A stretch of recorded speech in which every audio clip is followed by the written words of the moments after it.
আশা করছি আজকের এপিসোড আপনাদের অনেক ভালো লাগবে। বেশি কথা না বলে সবার আগে চলে যাব আজকের প্রথম ঘটনায়।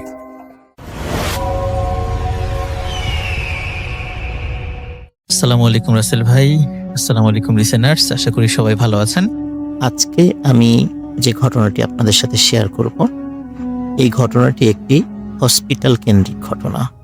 আপনারা অনেকেই হসপিটালের ঘটনা শুনতে চান। আমি আশা করব আজকের ঘটনাটি তাদের অনেক অনেক ভালো লাগবে। ঘটনাটির সময়কাল 1991 সাল। ঘটনাটি আমাকে যিনি দিয়েছেন ওনার নাম হচ্ছে রোমানা রেজা। ওনার বাড়ি পুরান ঢাকার ওয়ারিতে। ওনার আম্মা হঠাৎ করে অসুস্থ হয়ে পড়ে এবং অসুস্থ হওয়ার পর বর্তমানে ঢাকার খুবই বিখ্যাত একটি বেসরকারি হসপিটাল, সঙ্গত কারণে নাম বলছি না, তো সেই হসপিটালে তাকে অ্যাডমিট করা হয়। এই হসপিটালটি তখন ছিল 3 তলা বিশিষ্ট। এই হসপিটালটি নিচ তলাটায় বারান্দা ছিল, উপরের 2 তলায় কোনো বারান্দা ছিল না। নিচতলার বারান্দাটা কোনো রেলিং ছিল না, খোলা ছিল, মানে সেটা চারদিক থেকে খোলা এবং একটা পাশে সুন্দর বাগান আছে। তো যখন ওনার আম্মাকে নিচতলাতে একটি কেবিন দেয়া হয়, ওনারা ওই রুমে ঢোকার পর একটা বিষয় খেয়াল করেন। ওই রুমে দরজার উপরে, এটা কিন্তু ভেতর দিকে, রুমের ভেতর দিকে দরজার উপরে আয়াতুল কুরসি বা এরকম আরবিতে কিছু লেখা দরজার উপরে লাগানো আছে। এটা হসপিটাল কর্তৃপক্ষ লাগাতে পারে অথবা কোনো রোগী সেখানে এসেছে তারাও সেটা লাগিয়ে যেতে পারে, যে কোনো কিছু হতে পারে। তো উনি যেহেতু খুব সাহসী মানুষ ছিলেন আর উনি রাত জেগে স্টাডি করতে পছন্দ করতেন এবং খুব এনার্জেটিক ছিলেন, এই কারণে দেখা যেত তার কাছের কোনো আত্মীয় স্বজন যদি হসপিটালে রাতে থাকতে হতো, রাত জাগতে হতো, তারই ডাক পড়তো। যেহেতু তার নিজের আম্মা, এই জন্য উনি শুরু থেকেই রাত্রেবেলা থাকার সিদ্ধান্ত নেন যে রাতের বেলা তার আম্মার সাথে উনিই থাকতেন। দিনের বেলা অন্যরা থাকতো এবং উনি সন্ধ্যার দিকে চলে আসতেন এবং সারা রাত থাকতেন। সকালবেলা আবার অন্য আত্মীয় আসলে তাকে বুঝিয়ে দিয়ে উনি আবার বাসায় চলে যেতেন। তো প্রথম 2 দিন খুব বেশি সমস্যা হয়নি। 3 নাম্বার দিন রাত ওনার ভাষ্য অনুযায়ী আনুমানিক 2টো বা 2:30টা বাজে। কেবিনের পেছন দিকের যে দরজাটা, যেই দরজার সাথে বারান্দা রয়েছে, বারান্দার ওই পাশে রয়েছে বাগান। তো উনি চেয়ারে হেলান দিয়ে বসেছিলেন। উনি হঠাৎ করে দেখছেন জাস্ট গোড়ালি থেকে নিচ পর্যন্ত 2টো পা, এবং এই পা দুটো খুবই উজ্জ্বল, টিউবলাইট যেভাবে আলোকিত হয় ঠিক তেমন পা দুটি ঠিকই তেমন। হেঁটে হেঁটে উনি দেখছেন যে ওই বাগান থেকে হেঁটে হেঁটে বারান্দায় আসলো, বারান্দা দিয়ে এসে বারান্দা একটু দাঁড়ালো, আবার হেঁটে হেঁটে তাদের রুমের মধ্যে ঢুকলো, সেই কেবিনের মধ্যে ঢুকলো, এবং আবার রুমের মধ্যে কিছুটা পায়চারি করে আবার যে দরজাটা আছে সেই দরজাটা দিয়ে সে চলে গেল। তো উনি প্রথমে চিন্তা করছেন যে হয়তোবা টানা 2 রাত ভালো ঘুম হয়নি, রাত জাগা হয়েছে, আজকে 3য় রাত, উনি হয়তোবা ভুল দেখেছেন কিনা, নাকি স্বপ্নের মধ্যে জিনিসটা দেখেছেন। উনি আসলে ঠিক বুঝতে পারছে উনি কি আসলে স্বপ্ন দেখেছেন নাকি সত্যি দেখেছেন। উনি নিজেকে বিশ্বাস করতে পারছিলেন না। উনি উঠে গিয়ে পাশে যে বেসিন ছিল, বেসিন থেকে চোখ ধুয়ে আসলেন এবং উনি বুঝতে পারছিলেন উনি যেটা দেখেছেন উনি সেটা ঠিক দেখেছেন। কিন্তু ওনার মনে হলো যে ওনার বিশ্রামের প্রয়োজন। এই জন্য সকালবেলা যখন ওনার আব্বা হসপিটালে আসেন, তখন ওনার আব্বাকে বলেন যে আমার তো একটু বিশ্রামের প্রয়োজন, আমি মনে হয় একটু বেশি পরিশ্রান্ত হয়ে গেছি, চোখে উল্টাপাল্টা দেখছি, আমি বাসায় চলে যাই, বাসায় গিয়ে ভালো করে ঘুম দেই, রাতের বেলা আমি আর একা থাকবো না, আমার সাথে আরেকজনকে পাঠিও। তার হচ্ছে উনি আর একা থাকবে না, সাথে আরেকজন লোককেও পাঠাতে বলেছেন উনি। তো ওনার আব্বা বললো ঠিক আছে, তার খালাকে উনি পাঠিয়ে দেবেন, তাহলে উনি আর ওনার খালা আর ওনার আম্মা 3 জন থাকবেন রুমে। তো সে কথাই হলো। উনি বাসায় গিয়ে ফ্রেশ হয়ে লম্বা একটা ঘুম দেন। উনি আবার সন্ধ্যায় ওনার খালাকে নিয়ে চলে আসেন। খালাকে নিয়ে চলে আসার পর অদ্ভুত কিছু ব্যাপার ঘটতে থাকে।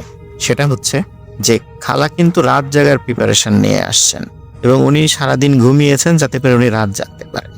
কিন্তু খালা যখনই ওই রুমের মধ্যে আসেন, আসার সাথে সাথে উনি বলেন যে আমার খুব ঘুম পাচ্ছে, আমি বসে থাকতে পারছি না। উনি সাথে সাথে পাশে যে চেয়ার ছিল সে চেয়ারে বসে পড়েন এবং ঘুমিয়ে যান। এবং ওনাকে অনেক ডাকাডাকি করে, কিন্তু উনি ঘুমের ভিতরে বলতে থাকেন যে আমি কিছুতেই চোখ খোলা রাখতে পারছি না, এত ঘুম আমার কেন আসছে আমি জানি না। তার মানে এটা বলতে বলতেই উনি একদম ঘুমিয়ে যান, ওনাকে আর কোনোভাবেই জাগানো সম্ভব হয় না। তখন এই রোমানা আপু উনি যেটি করেন সেটা হচ্ছে যে উনি চিন্তা করেন যাক আজকে রাত্রে আমাকে জাগতে হবে। উনি অন্যান্য দিনের মতোই স্বাভাবিকভাবেই উনি ওনার আম্মার পাশে পায়ের দিকে উনি ওই হসপিটালে বেডের সাথে একটু হেলান দিয়ে উনি বসে আছেন। তো হঠাৎ করে মনে হলো যে উনি একটু বারান্দায় গিয়ে পায়চারি করতেন।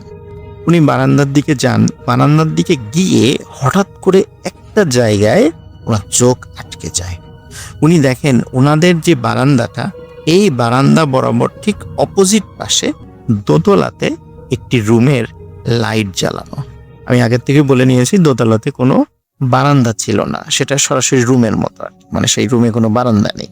তো উনি খেয়াল করেন ওই রুমের মধ্যে স্পষ্টভাবে দেখা যাচ্ছে যে সাদা কাপড় পরা কিছু একটা দাঁড়িয়ে আছে। উনি ভালো করে খেয়াল করেন যে সাদা কাপড় পরা যেটা দাঁড়িয়ে আছে সেটার আকৃতিটা অন্যান্য সাদা কাপড় পরা কোনো মানুষের মতো নয়। একটি লাশ যখন কবর দেওয়া হয়, এই কবর দেওয়ার সময় যখন একটি লাশকে কাফনে পেঁচানো হয়, মাথাটা যেমন বাঁধা হয়, ঠিক সেইভাবে একটি লাশ দাঁড়িয়ে আছে। লাশটি কাফনে মোড়ানো, মাথার উপরে বাঁধা। এবং আরো অদ্ভুত ব্যাপার এবং ভয়ানক ব্যাপার হচ্ছে উনি যখন একটু সাইডে সরে যান, মনে হয় লাশটাও ওনার দিকে ঘুরে যাচ্ছে। উনি যদি ডানে আসেন মনে হয় লাশটা ওনার দিকে যাচ্ছে, উনি যদি বায়ে আসেন মনে হয় লাশটা ওনার দিকে যাচ্ছে। উনি চিন্তা করেন এটা কি কোনো মানুষ ওভাবে দাঁড়িয়ে আছে নাকি দূর থেকে উনি ভুল দেখছেন, এটা আসলে উনি খুব একটা বুঝতে পারছিলেন না। এই জন্য উনি কি করেন, আবার বেসিনে গিয়ে তো হাত মুখ ধুয়ে আসেন। হাত মুখ ধুয়ে এসে দেখেন যে অদ্ভুত ব্যাপার, ওই লাশটা ওরকমই রয়েছে। তখন উনি বেশ ভয় পান। ভয় পেয়ে তাড়াতাড়ি এসে ওনার খালাকে ডাকার চেষ্টা করেন, ওনার মাকে ডাকার চেষ্টা করেন, তাদের চোখে মুখে পানি ছিটিয়ে দেন, কিন্তু কোনোভাবেই তাদের ঘুম ভাঙানো যাচ্ছিল না। এটা কিন্তু অদ্ভুত ব্যাপার, কারণ মানুষের ঘুম ভাঙানোর জন্য যত চেষ্টা করার দরকার উনি করেছেন, কিন্তু কোনোভাবেই তাদের ঘুম ভাঙানো যাচ্ছিল না। কেন এত বেশি ঘুম এসেছিল এটা আসলে উনি বুঝতে পারছিলেন না।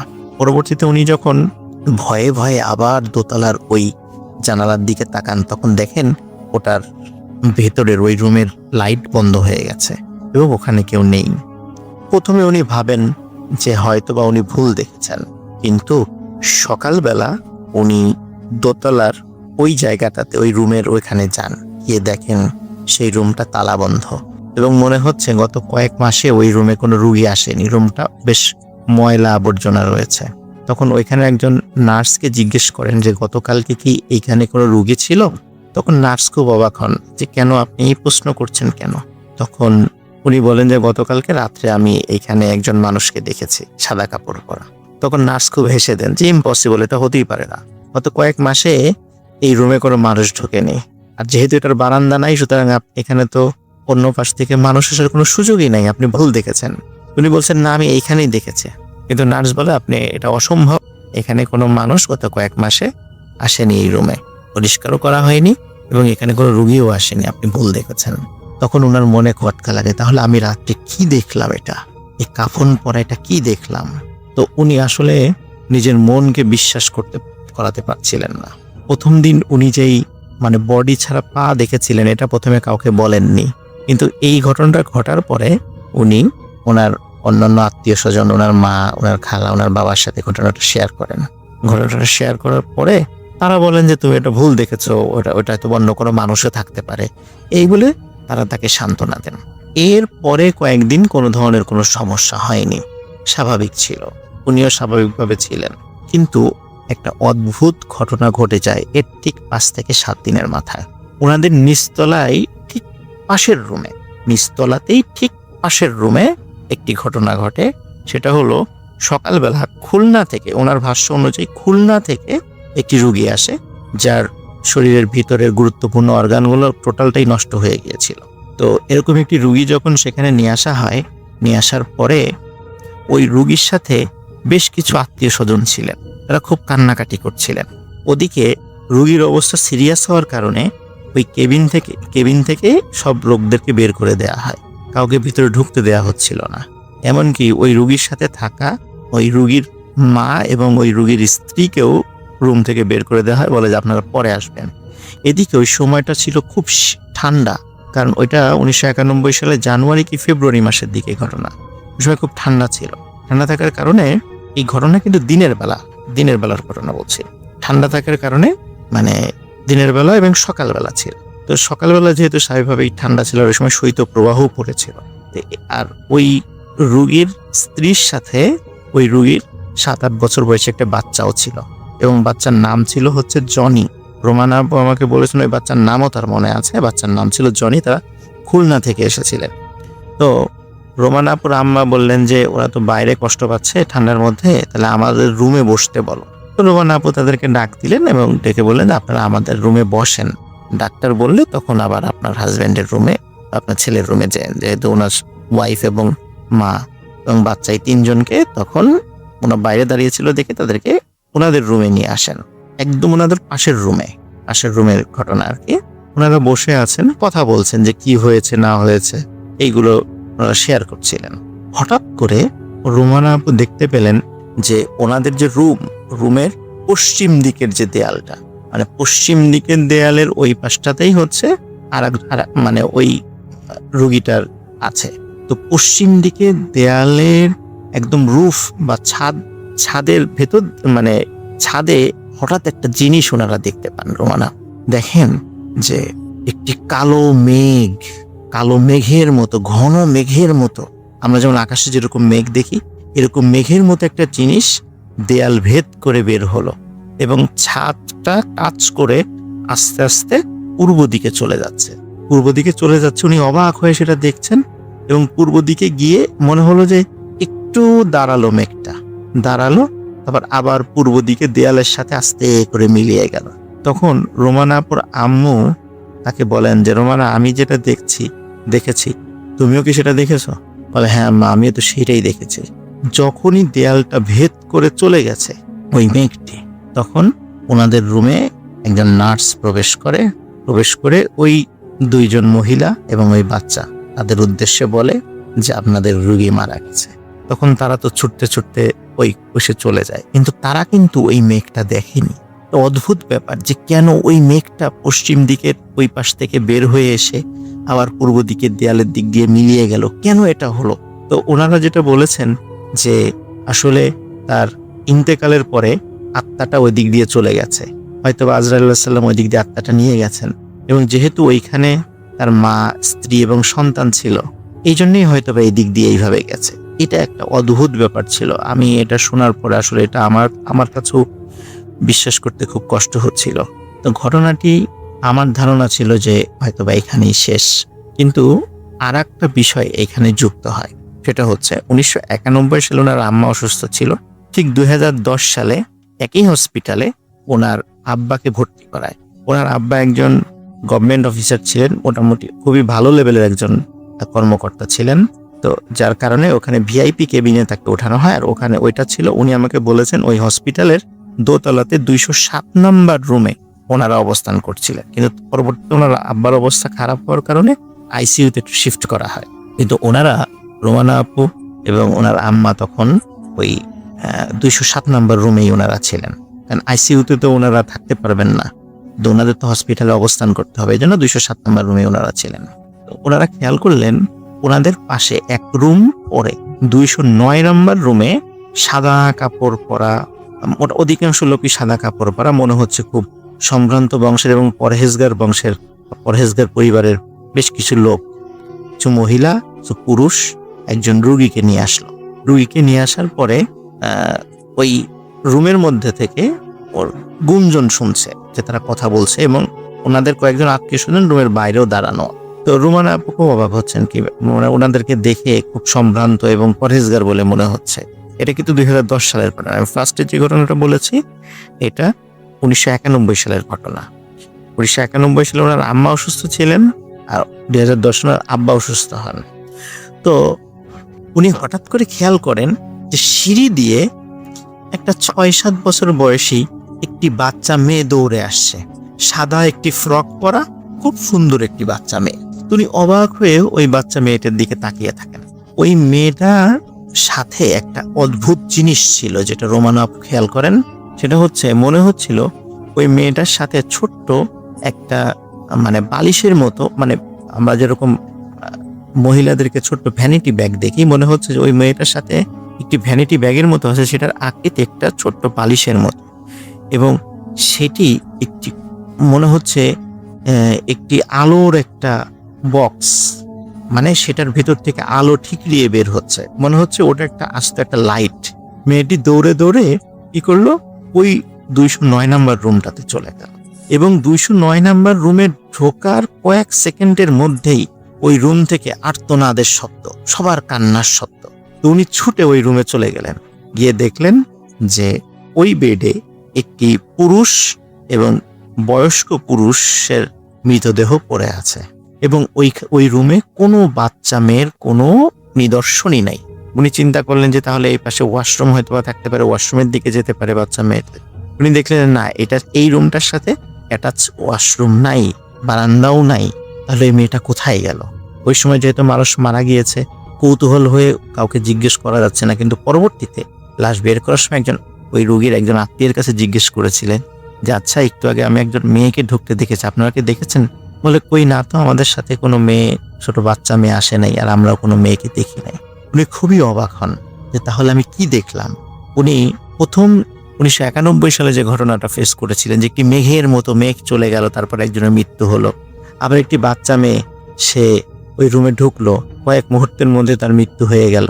উনি কি দেখলেন, কি ছিল ঘটনা, এই রহস্যর আজও কুল কিনারা হয়নি।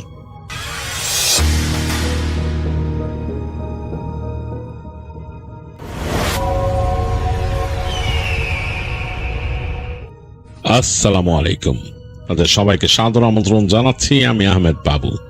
কেমন আছেন আপনারা? আশা করি সবাই ভালো আছেন। আমি আল্লাহর রহমতে ভালো আছি, আলহামদুলিল্লাহ। যে ঘটনাটি আমাদের সাথে শেয়ার করেছেন নাদির, তানোর থেকে। নাদিরের মামা বাড়ি হচ্ছে, মানে নানা বাড়ি তানোর, এবং সেখানকার কোন একটা গ্রামে তাদের বাড়ি, এবং বেশ সুন্দর একটা জায়গা, সুন্দর একটা গ্রাম, সুন্দর প্রকৃতি ঘেরা। আর দেখে নাকি বেশ ভৌতিক লাগার কারণ আছে, কারণ রাতের বেলা বেশ রহস্যময় একটা চেহারা ধারণ করে সেই গ্রামের। নাদির বর্তমানেও গিয়ে সেখানে মনে হয় যে, তার কাছে মনে হয় যে অনেকটাই মানে সেই গ্রামের ভাবটা রয়ে গেছে, যদিও অনেক গ্রাম অনেক চেঞ্জ হয়ে গেছে, অনেক গ্রামে গেলে এখন শহুরে একটা ভাব চলে আসে। নাদির এখনো তার নানা বাড়িতে গেলে সেরকম একটা ফিল পেয়ে যায়, কারণ মূল বাস স্ট্যান্ড থেকে তার নানা বাড়ির দিকে যে রাস্তাটা গেছে সেটা একটা খালের পাশ দিয়ে গেছে, এবং একদম চিকন একটা পায়ে চলা পথ। এক পাশে গেলে বেশ বড় বড় ভিটা দেখা যায়, এবং সেই ভিটাগুলো পুরনো ভিটা, সেখানে গাছপালা আছে অন্যরকম এবং ভয়ঙ্কর, এবং সেই ভিটার মধ্যে দিয়ে শর্টকাট রাস্তা নিয়েও যাওয়া যায়। মানে কেউ যদি ওই ভিটার উপর দিয়ে চলে যায়, মানে কেন যে ওই ভিটাটা পড়ে আছে, এখনো পড়ে আছে, নাদির বলছে যে ওই ভিটায় এখনো মানুষজন কেউ ওখানে যায় না, এখনো পড়ে আছে কেন কেউ জানে না, কারণ এইসব জায়গা কিন্তু খালি থাকে না, এখন গ্রামে হোক যেখানেই হোক সেখানে মানুষজন একটা নিয়ে নেয়। তো ওই ভিটা পড়ে আছে, ওইটার উপর যে শর্টকাট নিয়ে আসা যায়, ওখান দিয়ে আসলে পরে নামলে এই পাশে ভিটা যেখানে শেষ হয়ে গেছে সেইখানে এখন আর নাই।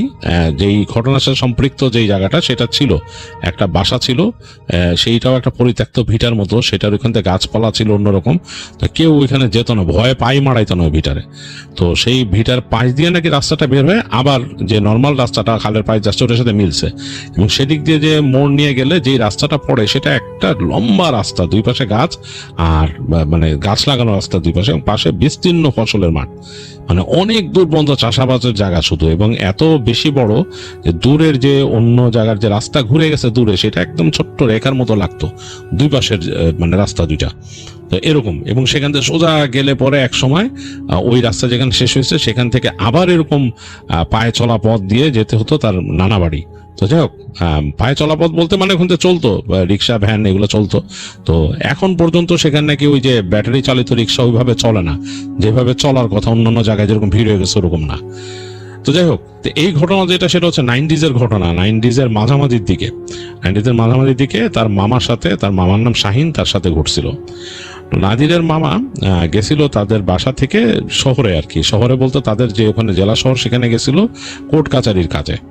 তো সেখানে গেছে মানে একদম আর্লি সকালে চলে গেছে, সেখানে যে কাজকর্ম করছে, কোর্টের তো বেশ মানে বিভিন্ন কাজে লেট হয়, সেগুলো করছে, ওখানে খাওয়া দাওয়া করছে, ওখানেই দিন কাটাইছে এবং তার পরিচিত আত্মীয়র সাথে। এবং কাটায় যখন সে রওনা দিয়েছে কাজ শেষ করে, তখন একদম বিকাল। তো সেই পড়ন্ত বিকালে নাদিরের মামা আত্মীয়র কাছ থেকে বিদায় নিয়ে, সেখানে টেম্পো চলতো, এরকম বড় বড় টেম্পু, মানে অনেকটা ওই যে সেই সময়কার বেবি ট্যাক্সির মতো দেখতেন, পিছনে লম্বা জায়গা বসার দুই পাশে। তো সেটাতে উঠে বসছে এবং সেটা রওনা দিল তাকে নিয়ে তাদের উপজেলায় নিয়ে আসবে। সে উপজেলার থেকে আবার তাকে নেমে ওইখানকার থেকে গ্রামের রাস্তা ধরে আসতে হবে। এখানে ভ্যান পেলে ভালো কথা, কিন্তু ওই যে রাস্তা যেটা বলছি পায়ে চলা রাস্তা, ওই সব জায়গায় আবার ভ্যান চলে না, বেশিরভাগ টাইমে হেঁটে আসতে হয়। চলে ভ্যান চলে, কিন্তু আসতে চায় না আর কি ভ্যান। তো যাই হোক, তার মামা উঠে বসছে টেম্পোতে এবং টেম্পো আসলো যথাসময়। তখন অলরেডি সন্ধ্যা পার হয়ে যাচ্ছে, এরকম সময় এসে টেম্পো নামলো তাদের এখানে। তো মানে একদম অন্ধকার হয়ে আসতেছে। তো বাজার ওইখানে ছিল, উপজেলা ওখানে যে বাজার ছিল, তো বাজার গোটায় বসবে। তো নাদিরের মামার শখ হলো, শাহিনের শখ হলো যে সে মাছ কিনবে, তার খুব শখ মাছের বাজারে। এবং গ্রামের যে নিজস্ব বাজার, সেটার ভিতরে সাধারণত ওই যে তার পছন্দ মতো মাছ সবসময় পাওয়া যায় না। তো নাদিরের মামার শখ ছিল একটা চিতল মাছ কিনবে সে। তো সে অনেকদিন ধরে চাচ্ছে। তো আজকে যেহেতু বেরিয়েছিল এবং শহরে কাজ শেষ তাড়াতাড়ি আসার সময় চিন্তা হলো একটা ঢুমারি দেখি উপজেলা বাজারে চিতাল মাছ আছে নাকি। তো ঢুকছে, এখানে বাজার মোটামুটি একটু জমজমাট, কিন্তু এই যেহেতু সন্ধ্যা হয়ে গেছে নাই, মানে বাস টাস প্রায় শেষ, সব দোকানে দেখে ঝাঁপি টাপি গোটায় ফেলতেছে। তো ওইখানে যে খুঁজতে দেখলো যে একটা কর্নারের দোকানে সেখানে বড় মাছ রাখা আর কি। জিজ্ঞেস করলো চিতল আছে নাকি, বলে নাই। তো বের করতে রুই দেখাইলো লোকটা, একটা বরফের মধ্যে দেখলো রুই আছে, বেশ বড় সাইজ, নিবে নাকি। তো নাদিরের মামার একবার ইচ্ছা ছিল, নিবে না, কেন রুই মাঝে মাঝে উঠে তাদের গ্রামেও পাওয়া যায়। তো এই রুইটা জানি তার কেন পছন্দ হলো, মানে একটু বড় সড়ো সাইজ, প্রায় 7-8 কেজি ওজন হবে এরকম। তো এরকম হঠাৎ করে তো পাওয়া যায় না। তো সে ওই লোকের সাথে একটু দামাদামি করলো, দামাদামি করতে করতে লোকটা দিবে না সে দাম খুব কম বলছে আর কি। যাই হোক, দিয়ে দিল তার এক সময় দিল। তো সে বলতেছে যে আপনার কাছে ব্যাগ আছে নাকি, তো বলে যে ব্যাগ তো নাই। তো বলে তাহলে আমার কাছেও কিছু নাই, আপনার দোকানের মধ্যে ব্যাগ নেই, প্লাস্টিকের ব্যাগ আছে ওটাতে। তখনকার সময় প্লাস্টিকের ব্যাগ বেশ চলতো আর কি, ব্যাগ এরকম ধরারই ব্যাগ ছিল। বলে প্লাস্টিকের ব্যাগে এত বড় মাছ হাঁটবে না। তো লোকটা বললো যে আচ্ছা, কেটে দিতে চাইছিল, লোকটা বলছে কেটে দিব নাকি। তখন সে বলছে না, কেন বাড়িতে আস্ত নিয়ে যাবে, সৌন্দর্য এটাই। তো সে বলে যে তাহলে ঈদে বেঁধে দেন, সুতলি দিয়া। তো সুতলিতে বেঁধে দিল, সেই মাছ নিয়ে সে রওনা দিল নাদিরের মামা শাহিন। তো সে হেঁটে মাছের বাজার থেকে বের হয়েছে। তখন সে খুঁজতেছিল যে কোথাও ছালার ব্যাগ ট্যাগ পাওয়া যায় কিনা। ছালার ব্যাগ ওখানে নাই, বন্ধ হয়ে গেছে দোকানপাট বেশি, মানে সন্ধ্যা হয়ে গেছে একদম, মানে বন্ধ, সন্ধ্যা বন্ধ হয়ে যাচ্ছে। বাইরের দিকে 2-1টা দোকান, পান রূপারে, এগুলো খোলা। তো সে বের হয়ে এসে সে ভ্যান খুঁজতেছে, 3 চাকার ভ্যান। তো একটারে পেলো, সেই ভ্যান তাকে এনে ওই যে তাদের মূল যে এখান থেকে মানে মাটির রাস্তার মতো হয়েছে ওইখানে নামাই দিবে, এরপর যাবে না। তো সে ওই পর্যন্ত নিয়ে আসলো ভ্যানে। তো ভ্যানওয়ালা জিজ্ঞেস করতেছে বারবার যে মাছ কোত্থেকে নিলেন, কি অবস্থা, এরকম খোলা মাছ নিয়ে মানুষ আসে নাকি, ব্যাগে ভরে নেবেন না, আমার এখানে নোংরা হয়ে যাচ্ছে। তো সে চিল্লাচিল্লি করলো ভ্যানওয়ালার সাথে, তো তোমার কি হয়েছে, তুমি ধুয়ে ফেলবা এটা কি, তোমার তো মানে বুঝলো ভ্যানওয়ালা একটু ডিমান্ড করছে তার কাছে, তারা একা নিয়ে যাচ্ছে তো এমনি ভাড়া বেশি নিবে। তো সে বললো দিব না, তোমার টাকা বেশি বাড়ায় দিব না, পরিষ্কার করে নিয়ে অসুবিধা নেই, কেন মাছ থেকে তো পানি পড়ে। তো যাই হোক, এক সময় সে ওই মাটির রাস্তার কাছে তাকে এনে ভ্যানওয়ালা নামাই দিল।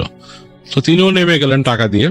তো নামার পর ভ্যান কিন্তু দ্রুতই সরে গেল ওখান থেকে। তো তিনি ঘড়ি দেখলেন, রাত 9:30 বাজে, মানে মোটামুটি ভালোই রাত। তো তিনি হাঁটা ধরলেন, কেউ নাই আশেপাশে, একদম প্রকট ঝিঝি পোকার ডাক।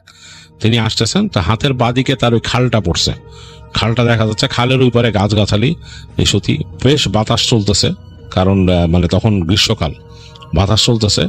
আর মানে একদম নিশুতি, একটা নৌকাও নাই খালের মধ্যে। সাধারণত মাঝে মাঝে দেখা যায় 2-1টা নৌকা মাছ ধরে বসে বসে, এখান থেকে নৌকাও নাই। নৌকা যেগুলো আছে পাড়ে উঠায় রাখছে, আর পুরা রাতের নিস্তব্ধতা পেয়ে বসছে। 9:30টার সময় বলছে গভীর রাত, আর ডান দিকে গাছগাছালির করতে অন্যরকম লাগতেছে। তো শাহিন খুব মোটামুটি বেশ সাহসী মানুষ ছিলেন, তিনি এগুলো নিয়ে এত চিন্তা করতেন না, ভূত প্রেত নিয়ে এত ভয় পাইতেন না। নাইলে এত বড় মাছটা তিনি ক্যারি করে আসতেন, হাত ব্যথা হয়ে যেতেছে, সুতলিতে হাত কেটে যাচ্ছে, এরকম 3-4টা করে পেঁচাই দিছে, তো ধরছে উনি, কেটে যাচ্ছে। তারপর ভয়ও লাগে, মাছ জোরে জোরে ঝাঁকি খায়, এরকম বড় মাছ উঁচা করে রাখতে হয় একটু, কারণ লেজ বাড়ি খেয়ে যায় নিচে এরকম। এই অবস্থায় হাঁটতেছে, তার কাছে অসহ্য লাগতেছে, মানে এটা নিয়ে এরকম পার হইতে, মানে এই ভারটা এবং মাছটা নিয়ে। তার মধ্যে এই যে পেড়া কেন নিলাম আমি, এগুলো ভাবতে ভাবতে যাচ্ছে। আবার একবার ভাবছে কাটায় নিলে ভালো হইতো। তো এরপর হাঁটতে হাঁটতে যখন সামনে চলে আসছেন, তিনি দেখতেছেন এই জায়গাটা হচ্ছে ওই যে অল্টারনেটিভ ভিটার ওখান থেকে যাওয়ার জন্য যে একটা রাস্তার কথা বলছিলাম, যেটা অল্টারনেটিভলি যাওয়া যায় আর কি, শর্টকাট, ওদিক দিয়ে হেঁটে গেলে মানে একটু তাড়াতাড়ি এই রাস্তাটা পার হয়ে ওই পাশে নামা যায়, কাছাকাছি যে রাস্তা যেখানে শেষ হয়েছে ওই জায়গায়। কিন্তু এই রাস্তার শর্টকাট দিয়ে যেখানে নামছে ওইটাই কিন্তু মানে মূল জায়গাটাও তো ভিটাটাও একটু ভয়ের, কারণ ওই পাশে কতগুলা ফাঁকা ফাঁকা জায়গা আছে, ওগুলোর মধ্যে বাড়িঘর ছিল, এখন থাকে না কেউ, কেমন জানি একটা ভুতুড়ে পরিবেশ। আর ওই পাশে নামার সময় যে জায়গাটা ওইটাও একটা পরিত্যক্ত বাড়ি, কিন্তু মানে শাহিন কখনো দেখেন নাই, তিনি জান নাই, বাট তিনি শুনছেন এই পরিত্যক্ত বাড়ি এক সময় থাকতো মানুষ, এখন থাকে না, মানুষ ভয় পায় ওই জায়গায় গেলে, এটা শুনছে সে। তো তারপরও তার মাথায় চিন্তা আসলো যে আমি যদি শর্টকাট দিয়ে ঢুকে যাই তাহলে আমি হয়তো অনেকখানি রাস্তা সেভ করব, সময় বেঁচে যাবে আমার, যাবো কি যাবো না, আবার হাতে একটা মাছ আছে, এইটা চিন্তা করতেছে। গ্রামের মানুষের ভয় পায়, ভূত প্রেতের ব্যাপার স্যাপার থাকি, আর সেই 90s তারও আগে। তো এরকম দুই রকমের চিন্তা করতে করতে, আর এদিক দিয়ে গেলে সেই খালের পাশ দিয়ে যেতে হবে, তো এক সময় সে চিন্তা করলো আমি ঢুকে যাই ওই শর্টকাট দিয়ে। তো সে সুন্দর করে শর্টকাট রাস্তায় উঠলো, এটা একটু উঁচু, এরকম ঘুরে যায় আর কি। তো সেইখানে উঠে হেঁটে হেঁটে যাচ্ছে সে, হাঁটতে হাঁটতে যে ঢুকলো যেখানে, এখানে গাছপালা আছে, বেশ গাছপালা, দেখলো যে এই গাছপালার মধ্যে দিয়ে এখান থেকে ছোট রাস্তা গেছে, ওখানে ধরো ওই যে পুরানো ঘর পড়ে আছে, ওই জায়গায় কেউ থাকে না, ওই জায়গাটা পুরা মানে পুরানো কারো ভিটা ছিল আর কি, ওই ভিটা এখন আর থাকে না কেউ, গাছ গাছালি জন্মায় গেছে কেমন, এর মধ্যে দিয়ে যাচ্ছে তিনি। আবার তাকায় দেখছেন আরেকটা ভিটা আছে ওইখানে, এরকম কয়েকটা দেখে একদম সামনে যখন চলে আসছেন, মানে অনেক দূর রাস্তা, এরকম হাঁটছেন, কিন্তু ভয়ও লাগতেছিল, কারণ মাছটা হাতের মধ্যে, হ্যাঁ মানে ভয় পাচ্ছিলেন যে মানে গ্রামে যেসব প্রচলিত কথা আছে মাছ দিয়ে যা, এরকম কিছু শুনেন নাকি। তো উনি যখন চলে আসছেন, মানে এই ভিটার রাস্তাটা প্রায় শেষ, শর্টকাট রাস্তাটা শেষ, এই সময় তিনি বুঝতে পারলেন যে মানে হঠাৎ করেই মনে হলো যে বৃষ্টি শুরু হলো, টপ টপ টপ টপ করে জোরে জোরে ফোটা ফোটা পড়া শুরু করলো, মানে একেবারে হঠাৎ করে বৃষ্টি ঝরা শুরু করলো। আর তখনই মেঘ গুড় গুড় করে ডাকতেছে, মানে বৃষ্টিটা আগে পড়ছে, মেঘটা পরে হচ্ছে। তো মানে প্রচন্ড বিরক্ত হয়ে গেলেন শাহিন, তার মাথা এলোমেলো হয়ে গেছে নাজিরের মামার আসছে, এবং তার আরেক হাতের মধ্যে বগলের তলায় তিনি একটা এরকম প্লাস্টিকের ফাইল পেঁচা রাখছেন, ওখানে কাগজপত্র আছে তার, মানে তার মন মেজাজ খুবই খারাপ হয়ে গেল যে এই কেমনে হয়তো কাগজপত্রে কিছু হবে না, কেন প্লাস্টিকের ফাইল। তারপরও তিনি মানে খুব দ্রুত হেঁটে সামনে যাচ্ছেন, পানি থেকে গাছপালার পাতা কিছুটা সেভ করতেছে তাকে, এবং এর মধ্যে বাতাসও ছাড়ছে বেশ। তো শেষ মাথায় ভিটাটা যে উনি দেখলেন যে ওইটা চাল টাল আছে সুন্দর, মানে ঢাকা, তো বুঝলেন যে কে আছে না আছে আমার দেখা দরকার নেই, আমাকে যাওয়া দরকার। তো তিনি তাড়াতাড়ি যে ওই টিনের চালের নিচে দাঁড়াইলেন, এর মধ্যে বৃষ্টি হইতেছে, বৃষ্টির ছাট আসতেছে, তিনি তাকায় দেখতেছেন যে সামনের বৃষ্টিটা এত ঘন ভয়ে পড়তেছে যে পুরা দৃষ্টিসীমা ঘোলা হয়ে গেছে, আর দূরে মেঘ চমকাইতেছে, যে ওই যে খালটা ওইদিকে নিচু হয়ে গেছে, তো খালের ওই পাশটা এরকম উঁচা, মানে একটা অদ্ভুত লাগতেছে, দূরে মেঘ চমকাইতেছে, যে মেঘের মধ্যে দেখতেছে খালের পুরো অংশটা দেখা যাচ্ছে, আর এই যে ছোট্ট ওই খালের উপর যে ব্রিজটাও দেখা যাচ্ছে এরকম। তো কিছুক্ষণ দাঁড়ায় আছেন তিনি ওখানে, বারান্দার উপর ঝমঝম পানি পড়তেছে, দুই এক জায়গায় ওই পাশে দেখলেন যে ওই ছাদ ফুটা হয়ে গেছে, চাল ওইখান থেকে পানি পড়ে, কিন্তু চিন্তা করলেন কতক্ষণ দাঁড়ায় থাকবো। এই সময় তিনি ভেতরে ওই ঘরের ভিতরে শব্দ পাইলেন, মানে একটা নারী কণ্ঠ, তাকে মানে বয়স্ক নারী কণ্ঠ যেরকম হয় সেরকম, যে ওইখানে দাঁড়ায় আছিস কেন, এখানে আয়, ভিতরে আয়। তো তিনি চিন্তা করলেন আরে এখানে কি, এখানে থাকে নাকি, বয়স্ক কোনো মানুষ থাকে নাকি যে তাকে ডাকছে এরকম। তো কি চিন্তা করে তিনি আস্তে করে একটু উকি দিলেন ভিতরে, তো দেখে তার বুঝতেছেন না, অন্ধকার, তো অন্ধকারের মধ্যে বোঝা যাচ্ছে না।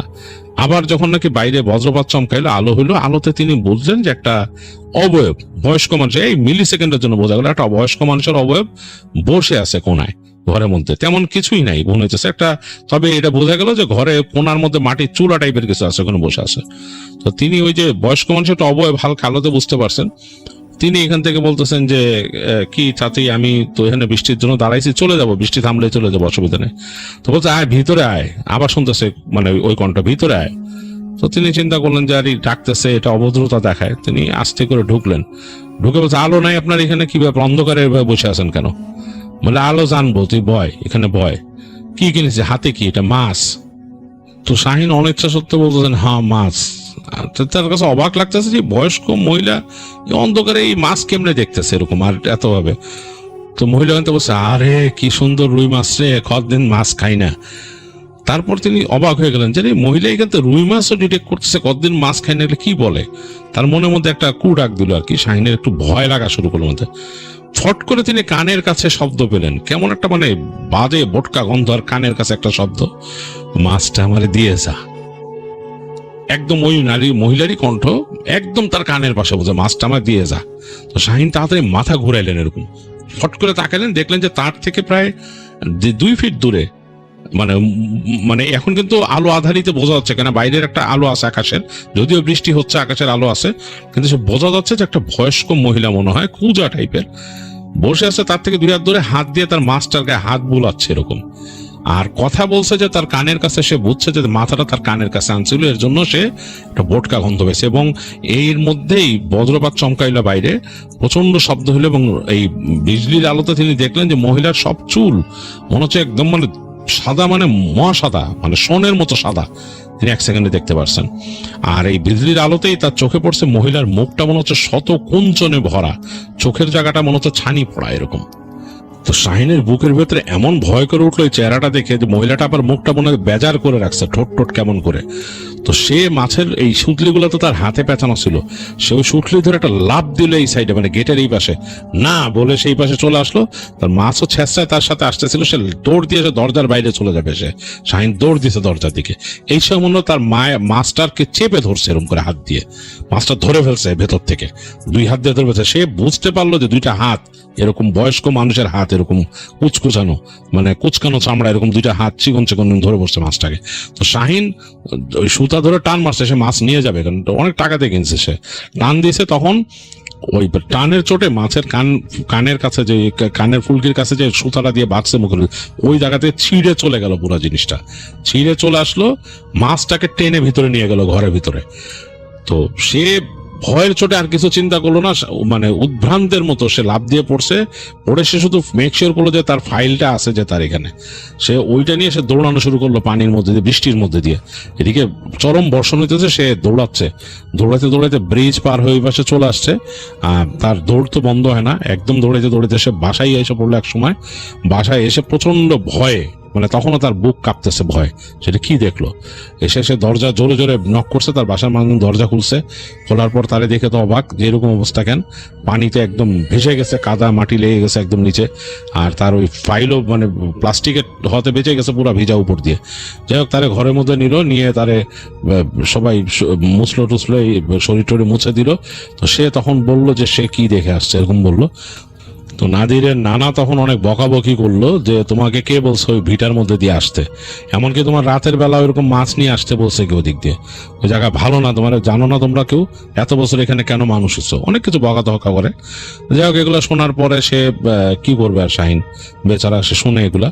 তো তারপরে রাতের বেলা নাকি নাদিরের মামার বেশ জ্বর আসে এবং বেশ অসুস্থ হয়ে যায়। তো তাকে মোটামুটি শুশ্রূষা করে, দোয়া কালাম পড়ে ফু দেয় তারা রাতের বেলা, এবং দিনের বেলা দেখা যায় জ্বরটা আরো বেড়ে যায়। তো পরবর্তীতে দিনে তাদের ওখানকার ওই যে মসজিদের হুজুর তাকে দিয়ে ঝাড়ানো হয়, যেটা সবাই করে আর কি গ্রামে নর্মালি। এবং ওই একই ব্যাপার, যে তাকে বলে রাতের বেলা এরকম মাছ নিয়ে কেন আসা যাওয়া করছে। তো এরপর থেকে নাদিরের মামা মানে শাহিন রাতের বেলা চলাফেরা করতো না ওই জায়গায় কেন, গ্রামের রাস্তা দিয়ে চলাফেরা করতে ভয় পেত। আর ওই স্পেসিফিক ওই এলাকাটায় সে এড়াই চলছে, অনেকদিন যায় না ওইখানে। তো পরবর্তীতে মানুষের কাছে সে শুনছে যে ওই জায়গাটা ভিটাটা এমনি অনেকে পরিত্যক্ত জায়গা, ওখানকার অনেক মানুষ নাকি কোনো কারণে ভয় এখান থেকে চলে গেছে, এই জন্য ভিটাটাকে মানুষ বলে যে ওই জায়গাটা একটু ভয়ের। আর ওই যে বয়স্ক মহিলাকে দেখছিল, ওই জায়গায় নাকি একটা বয়স্ক মহিলাই শেষ পর্যন্ত থাকতো, তার পরিবারে আর কেউ ছিল না। সে কোনো মতে মানে মানুষের কাছ থেকে চেয়ে চিনতে থাকতো, তার পরিবারের কেউ ছিল না, কিছু মানুষ তাকে মানে সাহায্য করতো। সে বদরাগী হয়ে গেছিল অনেক। তা এক সময় সে আর কি তার স্বাভাবিকভাবে সে একসময় মারা যায়, এবং ওই ভিটাটা ওইভাবে রয়ে যায়। তো ওই ভিটাটাকে মানুষ ভয় পায় অনেক সময় গেলে, ওই ভিটাটা অনেক ভয় পেত। তো বর্তমানে ওই ভিটাটা নাই, বাট আগেও ছিল, আজ থেকে প্রায় 10 বছর আগে ওখানে ছিল। ওখানে গেলে নাকি ওই পাশে মানুষ ভয় পেত, ওইখানে অনেকেই দেখতো ওখান থেকে বসে আছে ডাকছে। তো অনেকে বিশ্বাস করতো কোনো বদ জিন বা ওই যে পিশাচ আর কি জিন ওখানে হয়তো বাসা বাঁধছিল, মানুষকে ভয় দেখাইতো এরকম। এটাই হইতো আর কি। তো এই ছিল নাদিরের ঘটনা।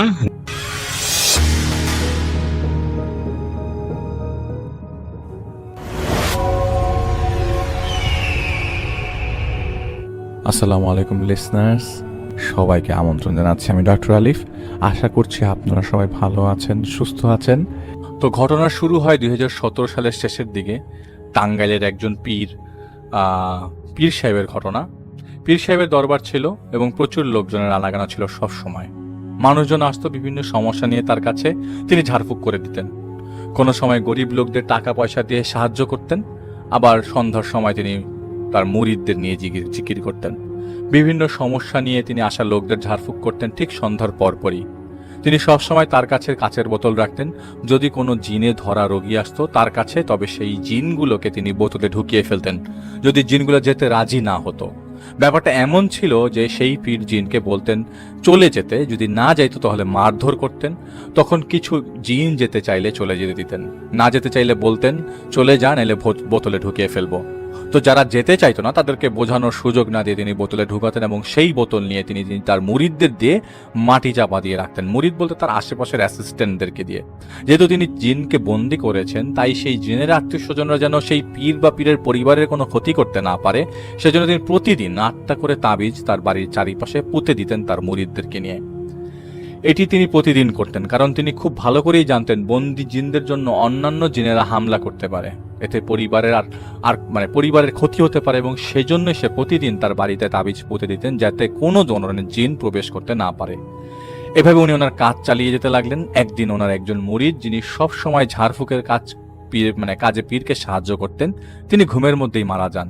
তাকে গোসল দেন পীর সাহেব নিজেই, এবং তিনি লক্ষ্য করেন তার সেই মুরিদের পুরো শরীর কেমন যেন নরম। মৃত্যুর পর সাধারণত শরীর শক্ত হয়ে যায়, কিন্তু সেই মুরিদের শরীর ছিল একদম নরম, এবং তিনি এটা লক্ষ্য করলেন তার বুকের সবগুলো হাড় ভেঙে গেছে। তিনি দ্রুতই তার মুরিদের দাফন কাফন সম্পন্ন করে এবং বাসায় ফিরে তার বাড়িকে তিনি বরাবরের মতোই 8টা তাবিজ লিখে বন্ধ করিয়ে দেন। তখন ছিল আসরের সময়। সচরাচর তিনি এই কাজটি এশার পর করতেন। সেদিন রাতে পীর সাহেব স্বপ্নে দেখেন যে তার মুরিদের লাশ কবর থেকে উঠিয়ে শিয়াল কুকুর টেনে তুলে ফেলেছে এবং তার বাড়ির উঠানে সেই লাশ এনে ফেলে রাখা হয়েছে। এটা দেখে তার ঘুম ভেঙে যায় এবং তিনি শুনতে পান তার সেই মৃত মুরিদ তাকে ডাকছে। যেহেতু তিনি জানতেন এটা জিনদের শয়তানি, তাই তিনি তখনই একটা লাঠি নিয়ে বের হন এবং বের হয়ে তিনি দেখতে পেলেন তার বাড়ির উঠানের সামনে সেই মৃত মুরিদ দাঁড়িয়ে আছে। তিনি বলতে লাগলেন, খবিশের বাচ্চা, তোর এত বড় সাহস, আমার বাড়িতে আমার জমিনে দাঁড়িয়ে আছিস, এখনই চলে যা, নইলে আগে তোকে বেঁধে মারবো, তারপর তোকে বোতলে ভরে মাটিতে পুঁতে রাখবো। তার কথা শুনে সেই মুরিদের রূপ নেয়া জিন বলে, আয় আমাকে ধর, তোর যদি সাহস থাকে তবে আমাকে পারলে ধর। এটা শুনে সেই পীর লাঠি উঁচিয়ে তাকে মারতে যাবে, ঠিক তখনই সেই পীর মাটিতে পড়ে যান। তিনি অনুভব করতে লাগলেন তার ডান পায়ের বোধ শক্তি হারিয়ে গেছে, তাই তিনি কোনোভাবে ওঠার চেষ্টা করছেন কিন্তু পারছিলেন না। তিনি দোয়া তো পাঠ পড়তে পারছিলেনই না পারছিলেন কাউকে ডাকতে। তখন সেই মুরিদের রূপ নেয়া জিন তার কাছে আসে, তার কানের কাছে এসে বলতে থাকে, তোর বাহাদুরির দিন শেষ, দেখ তোকে আর তোর সাথীদেরকে কি করি। এটা বলার পর সেই জিন তার উপর অজস্র ছোট ছোট সাপ ফেলে দিয়ে চলে যায়। সাপগুলো তাকে কামড়াতে থাকে। সেই সাপের কামড়ে চিৎকার করতে লাগলেন তিনি। পাশে তারা মুরিদরা স্থায়ীভাবে থাকতো, যারা তারা জিন ছাড়ানো বা ঝাড়ফুঁকে সাহায্য করত। তারা সেই পীরের চিৎকার শুনে সেখানে এসে পীরকে মাটিতে গড়াগড়ি করতে দেখে। পীরকে তারা উদ্ধার করে এবং ঘরে নিয়ে যায়। সেই রাত পোহানোর পর পীর সাহেব বুঝতে পারলেন তার 2 পা অবশ হয়ে গেছে। এদিকে সকালে খবর আসে তার আরেক মুরিদ মারা গেছেন। এই কথা শোনার পর পীর সাহেব বুঝতে পারলেন কোনো একটা সমস্যা শুরু হয়েছে। তারা দুইজনই খুব কাছের মানুষ ছিল এবং দুইজনই গত 2 দিনে মারা গেল। গত রাতে তার সাথে এমন একটা ঘটনা ঘটে গেল, আর এখন তো 2 পা অবশ, অবশ্যই কোনো জিন তার ক্ষতি করতে চাচ্ছে। তাই তিনি প্রতিদিন যেভাবে 8টা তাবিজ বাড়ির 8 দিকে পুঁতে দিতেন, সেভাবে তিনি তাবিজ পুঁতে দিলেন মুরিদদের দিয়ে, কিন্তু 8টির বদলে 16টি তাবিজ পুঁতে দেওয়া হলো, যাতে কোনোভাবে কোনো জিন না আসতে পারে এবং পরিবারের ক্ষতি করতে না পারে। এবং তার মুরিদদের নির্দেশ দিলেন এই খবর প্রচার করতে যে পীর সাহেব অসুস্থ, তাই কিছুদিন পীর সাহেবের সাথে কেউ দেখা করতে পারবে না, এটা চারিদিকে ছড়িয়ে দেওয়া হলো। সেদিন রাতে সেই পীর তার পরিচিত একজন আলেমের কাছে গত রাতে ঘটনা এবং পরপর 2 দিনে তার 2 জন মুরিদের মারা যাওয়ার ব্যাপারে আলাপ করলেন। পীরের পরিচিত সেই ব্যক্তি ফোনে তাকে বলেন, যেহেতু আপনি জিনকে বোতলবন্দি করেছেন, তাই হয়তো কোনো জিন আপনার ক্ষতির করার চেষ্টা করছে, তাই আপাতত সাবধান থাকুন। এবং যেহেতু গত রাতে আপনি না বুঝে বাইরে গিয়ে সেই জিনের মুখোমুখি হয়েছিলেন, তাই সেই সুযোগে আপনার উপর সে জাদু করেছে। পীরের পরিচিত সে আলেম তাকে ফোনে কিছু তদবির শিখিয়ে দেয় এবং পরামর্শ দেয় তার পরিবারের কেউ যেন বাইরে চলাফেরা একা একা না করে। কিন্তু সেদিন রাতটাই ছিল বিভীষিকাময়। সেদিন রাতে পীর সেই আলেমের পরামর্শ মোতাবেক আমল করা শুরু করে দেয় এবং আমল করে ঘুমিয়ে গেলেন। উনি ঘুমিয়েছিলেন, হঠাৎ করে কিছু তাকে বিছানা সহ এক পাশ কাত করে ফেলে দেয় এবং তিনি বিছানার নিচে চাপা পড়ে যান। তিনি শুনতে পান তার ছোট মেয়ে, ছোট ছেলে, তার স্ত্রী, বড় মেয়ে, মেয়ের জামাই প্রচন্ড আর্তনাদ করছে।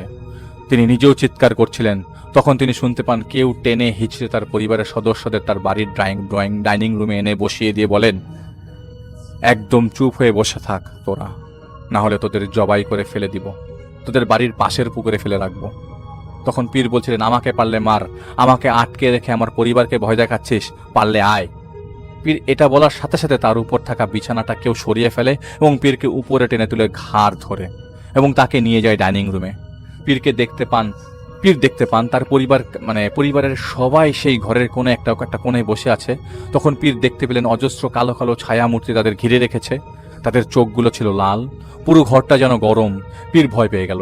তিনি তার পরিবার সবাইকে ডাকলেন, কিন্তু কেউ ডাকে সাড়া দিল না। তিনি শুনতে পেলেন একটা কালো ছায়ামূর্তি তার পরিবারকে বলছে, এই তোরা কাঁদিস না, এই নে শাবল কোদাল, খুঁড়ে ফেল তোদের বাবার কবর। পীর মরে গেছে, ওকে মাটি দিতে হবে। গরমে ফুলে গেছে তোদের বাবার শরীর, পচতে শুরু করেছে, দিন হওয়ার আগেই মাটি দিয়ে দে, নইলে মানুষজন জেনে যাবে পীর তো মরেই গেছে, পচেও গেছে। তখন সবাই ছিছি করবে, দাফন দিতে কেউ আসবে না কাছে গন্ধে, তোদেরকেই দাফন কাফন করতে হবে। পীর তাজ্জব হয়ে শুনতে লাগলেন এবং চিৎকার করে তার ছেলে মেয়ের জামাইকে ডাকতে লাগলেন, এই তোরা এগুলা শুনিস না, আল্লাহর ডাক, আল্লাহ আয়াতুল কুরসি পড়। ঠিক এই কথা যখনই তিনি বললেন, তিনি ঠিক তখনই বুঝতে পারলেন তিনি তো কথা বলছেন ঠিকই, কিন্তু কোনো শব্দ তার মুখ থেকে বের হচ্ছে না। তিনি দেখলেন তার কিশোর ছেলে এবং মেয়ের জামাই সেই জিনদের দেওয়া শাবল কোদাল দিয়ে সেখানে ডাইনিং রুমের পাকা ফ্লোরেই কবর খুঁজছে। তিনি দেখলেন যারা কবর খুঁড়ছে তারা শাবল বা কোদাল দিয়ে না করে হাত দিয়েই কবর খুঁড়ছে। আর পীর শুনতে পাচ্ছিলেন কালেমা শাহাদাত পড়ছে সেই সকল ছায়ামূর্তিগুলো। তিনি দেখলেন তাকে 4টি ছায়ামূর্তি তাদের কাঁধে তুলে নিল, তারা তাকে সদ্য খোঁড়া সেই কবরে শুইয়ে দিল। পীর শুনতে পাচ্ছিলেন কিন্তু কিছু করতে পারছিলেন না। তিনি মনে মনে সূরা ইয়াসিন পড়তে লাগলেন, কিন্তু তিনি শুনতে পেলেন সেই ছায়ামূর্তিগুলোর মধ্যে একজন বলল, তুই যত কিছুই করিস না কেন, আজ তুই বাঁচতে পারবি না। তখন তিনি দেখলেন একটা বেজি সেই ছায়ামূর্তি পীরের বুকের উপর ছেড়ে দেয়। পীর দেখতে লাগলেন সেই ছায়ামূর্তিগুলো এবং তার পরিবারের সবাই তার উপর মাটি ছিটাচ্ছে, তার কোমর অবধি মাটি চাপা পড়ে যায়। তখন সেই বেজিটা পীরের হাতে কামড় দিয়ে দিল। কিছুক্ষণ পর তিনি জ্ঞান হারিয়ে ফেলেন। জ্ঞান ফেরার পর তিনি দেখতে পেলেন তার চারপাশে অনেক লোকজন। তিনি দেখতে পেলেন পরিবারের সবাই ভালো আছে। তখন তিনি তার একজন মুরিদকে ডাকলেন, কিন্তু শব্দ বের হলো না। তিনি অনেক চেষ্টা করলেন, কোনো শব্দ বের হলো না তার মুখ দিয়ে। উ আয়ের মতো যেভাবে বোবারা শব্দ করে কথা বলার জন্য ইশারা করেন, ঠিক সেভাবেই শব্দ বের হচ্ছিল তার মুখ দিয়ে। তিনি ইশারা দিয়ে সবাইকে ঘর ত্যাগ করতে বললেন। তারপর মেয়ের জামাইকে লিখে বলেন যে তিনি কথা বলার শক্তি হারিয়ে ফেলেছেন। পীর তার পরিচিত আলেমকে ফোন দিয়ে তার অবস্থা সম্বন্ধে অবহিত করেন এবং তিনি যেন দ্রুতই সেখানে চলে আসেন, কেননা পীর সাহেবের অবস্থা ভালো না। সেদিন বিকেলে পীরের পরিচিত সেই আলেম আসেন, এসে দেখতে পান পীর শুয়ে আছেন, তার হাতে 2 ধরনের ব্যান্ডেজ করা। সেই আলেম এসে জানতে চান কি হয়েছিল সেদিন রাতে। তখন পীর লিখে কিছু বলবেন তার আগেই তার মেয়ের জামাই বলা শুরু করে আরেক ঘটনা। আসলে সেই রাতে পীরের সাথে যে ঘটনা ঘটেছে এবং পীরের পরিবারের সাথে যে ঘটনা ঘটেছে সেটা আরেকটা, যেটা পীর তার মেয়ের জামাইয়ের মুখে শুনে অবাক হয়ে যান যখন তার মেয়ের জামাই সে আলেমকে অন্য ঘটনা বলতে শুরু করেন। মেয়ের জামাই সে আলেমকে বলে, রাতে আব্বা ঘুমাইছিলেন, হঠাৎ করে দেখলাম তিনি ঘুম থেকে ওঠেন। উঠে তিনি আর তার স্ত্রীকে ঘর থেকে বের হয়ে যেতে বলেন। বলতে লাগলেন, বের হয়ে যা তোরা এই বাড়ি থেকে, তোরা যদি বাঁচতে চাস বের হয়ে যা, ঘোর বিপদ হবে নইলে। আমাকেও যেতে দিবে না ওরা আমাকে জ্যান্ত পুঁতে ফেলবে বলে তিনি এক হাত দিয়ে তার বিছানাটা উল্টে ফেলে। এই ঘটনা দেখে তার স্ত্রী মেয়ের জামাইকে ডেকে নিয়ে আসে। এসে দেখে পীর পীরের ঘরে এক কোণে বসে বিড়বিড় করে বলছে, না তোর আয়াতুল কুরসি পড় আর বের হয়ে যা, না হলে তোদের মেরে ফেলবে। আর পীরের আশেপাশে অনেকগুলো কালো ছায়া ঘুরছে। তারপর তারা দেখেন পীর দাঁড়িয়ে গেছেন। হঠাৎ করে তিনি দাঁড়িয়ে গেলেন, অথচ সেদিন তার 2 পায়ের বোধ শক্তি হারিয়ে ফেলেছিলেন। পীরের মাথা বাম কাত হয়ে ঝুঁকে রইল এবং সেই অবস্থায় অনেকটা ভারসাম্যহীনভাবে তিনি ডাইনিং ঘরে যান, ফ্লোরে বসে পড়েন এবং কালেমা শাহাদাত পড়তে পড়তে নিজের হাত দিয়ে ঢালাই দেওয়া ফ্লোর খুঁড়তে শুরু করেন। তা দেখে মেয়ের জামাইরা তাকে ধরতে গেলে তিনি মেয়ের জামাইয়ের দিকে চোখ তুলে তাকালেন। জামাই দেখলেন পীরের চোখগুলো সম্পূর্ণ কালো। তা দেখে পীরের ছোট ছেলে তাদের বাড়িতে থাকা অন্যান্য মুরিদদের ডেকে নিয়ে আসেন। তারা এসে দেখে তিনি তার হাত দিয়ে অনেকখানি ঢালাই দেওয়া ফ্লোর খুঁড়ে ফেলেছেন। তার হাত রক্তাক্ত। তিনি মাটি খুঁড়ছিলেন এবং তার উপরে সেই মাটিগুলো ফেলছিলেন, তার নিজের উপরে মাটিগুলো ফেলছিল। পীরের মুরিদরা তখন দোয়া দুরূদ পড়ছিল জোরে জোরে এবং বেশ কয়েকজন সাহস করে তাকে ধরে ফেলে। তাকে ধরা মাত্রই তিনি তার ডান হাতে কামড় দিয়ে বেশ হয়ে পড়ে যান। পরে তাকে পরিষ্কার করে বিছানায় নেওয়া হয়। সবকিছু শুনে সেই আলেম পীরকে বলে, পীর সাহেব আগেও বারবার মানা করেছিলাম আপনাকে এই বোতলে জিন আটকানো থামান, মেইন সমস্যা এখানেই। মনে করে দেখেন তো গত 2-3 মাসে আপনি এমন কোনো জিনকে বোতলবন্দি করেছিলেন কিনা যার খুব পাওয়ারফুল? পীর ইশারায় দিয়ে বোঝান যে তার কিছুই মনে নাই। সেই রাতে সেই পীর আলেম পীরকে বসায়, তার উপরে প্রভাব থাকা জিনকে ডেকে আনবেন সমস্যা জানার জন্য। জিনকে ডাকার প্রক্রিয়া শুরু হয় এবং 1 মিনিটের মধ্যে পুরো বাড়িতে তাণ্ডব শুরু হয়ে যায়। দরজা জানালায় সপারে লাথি মারার শব্দ, পশু পাখির শব্দ, বাতাসের শব্দ, হাড়ি পাতিল ছুঁড়ে মারার শব্দ, এবং সেই পীর তখন ভারী গলায় অট্ট হাসি দিয়ে শুরু করতে থাকে। সে আলেম দোয়া দরুদ পড়লেন, কিন্তু কিছুতেই কাজ হচ্ছিল না। সে আলেমকে পীরের উপর ভর করা জিন বলতে লাগলেন, দেখলাম তোর ছেলেটা ভারতের দেওবন্দে পড়ালেখা করছে। এরপর ফিসফিসে সে আলেমকে বলে, তোর ছেলেকে ছাদ থেকে ফেলে দিলে কেমন হবে বলতো? ফেলে দেই? যদি ছেলেকে বাঁচাতে চাস তবে এখান থেকে চলে যা, পীরকে আমরাই মেরে ফেলবো। এই দেখে তার প্রমাণ, এই দেখ তার প্রমাণ। সেই বলেই পীরের এক হাত দিয়ে তার নিজের একটা চোখ উপড়ে ফেলে তা হাতে নিয়ে সে আলেমের দিকে বাড়িয়ে দেয়, বলে, ধর নিয়ে যা প্রমাণ।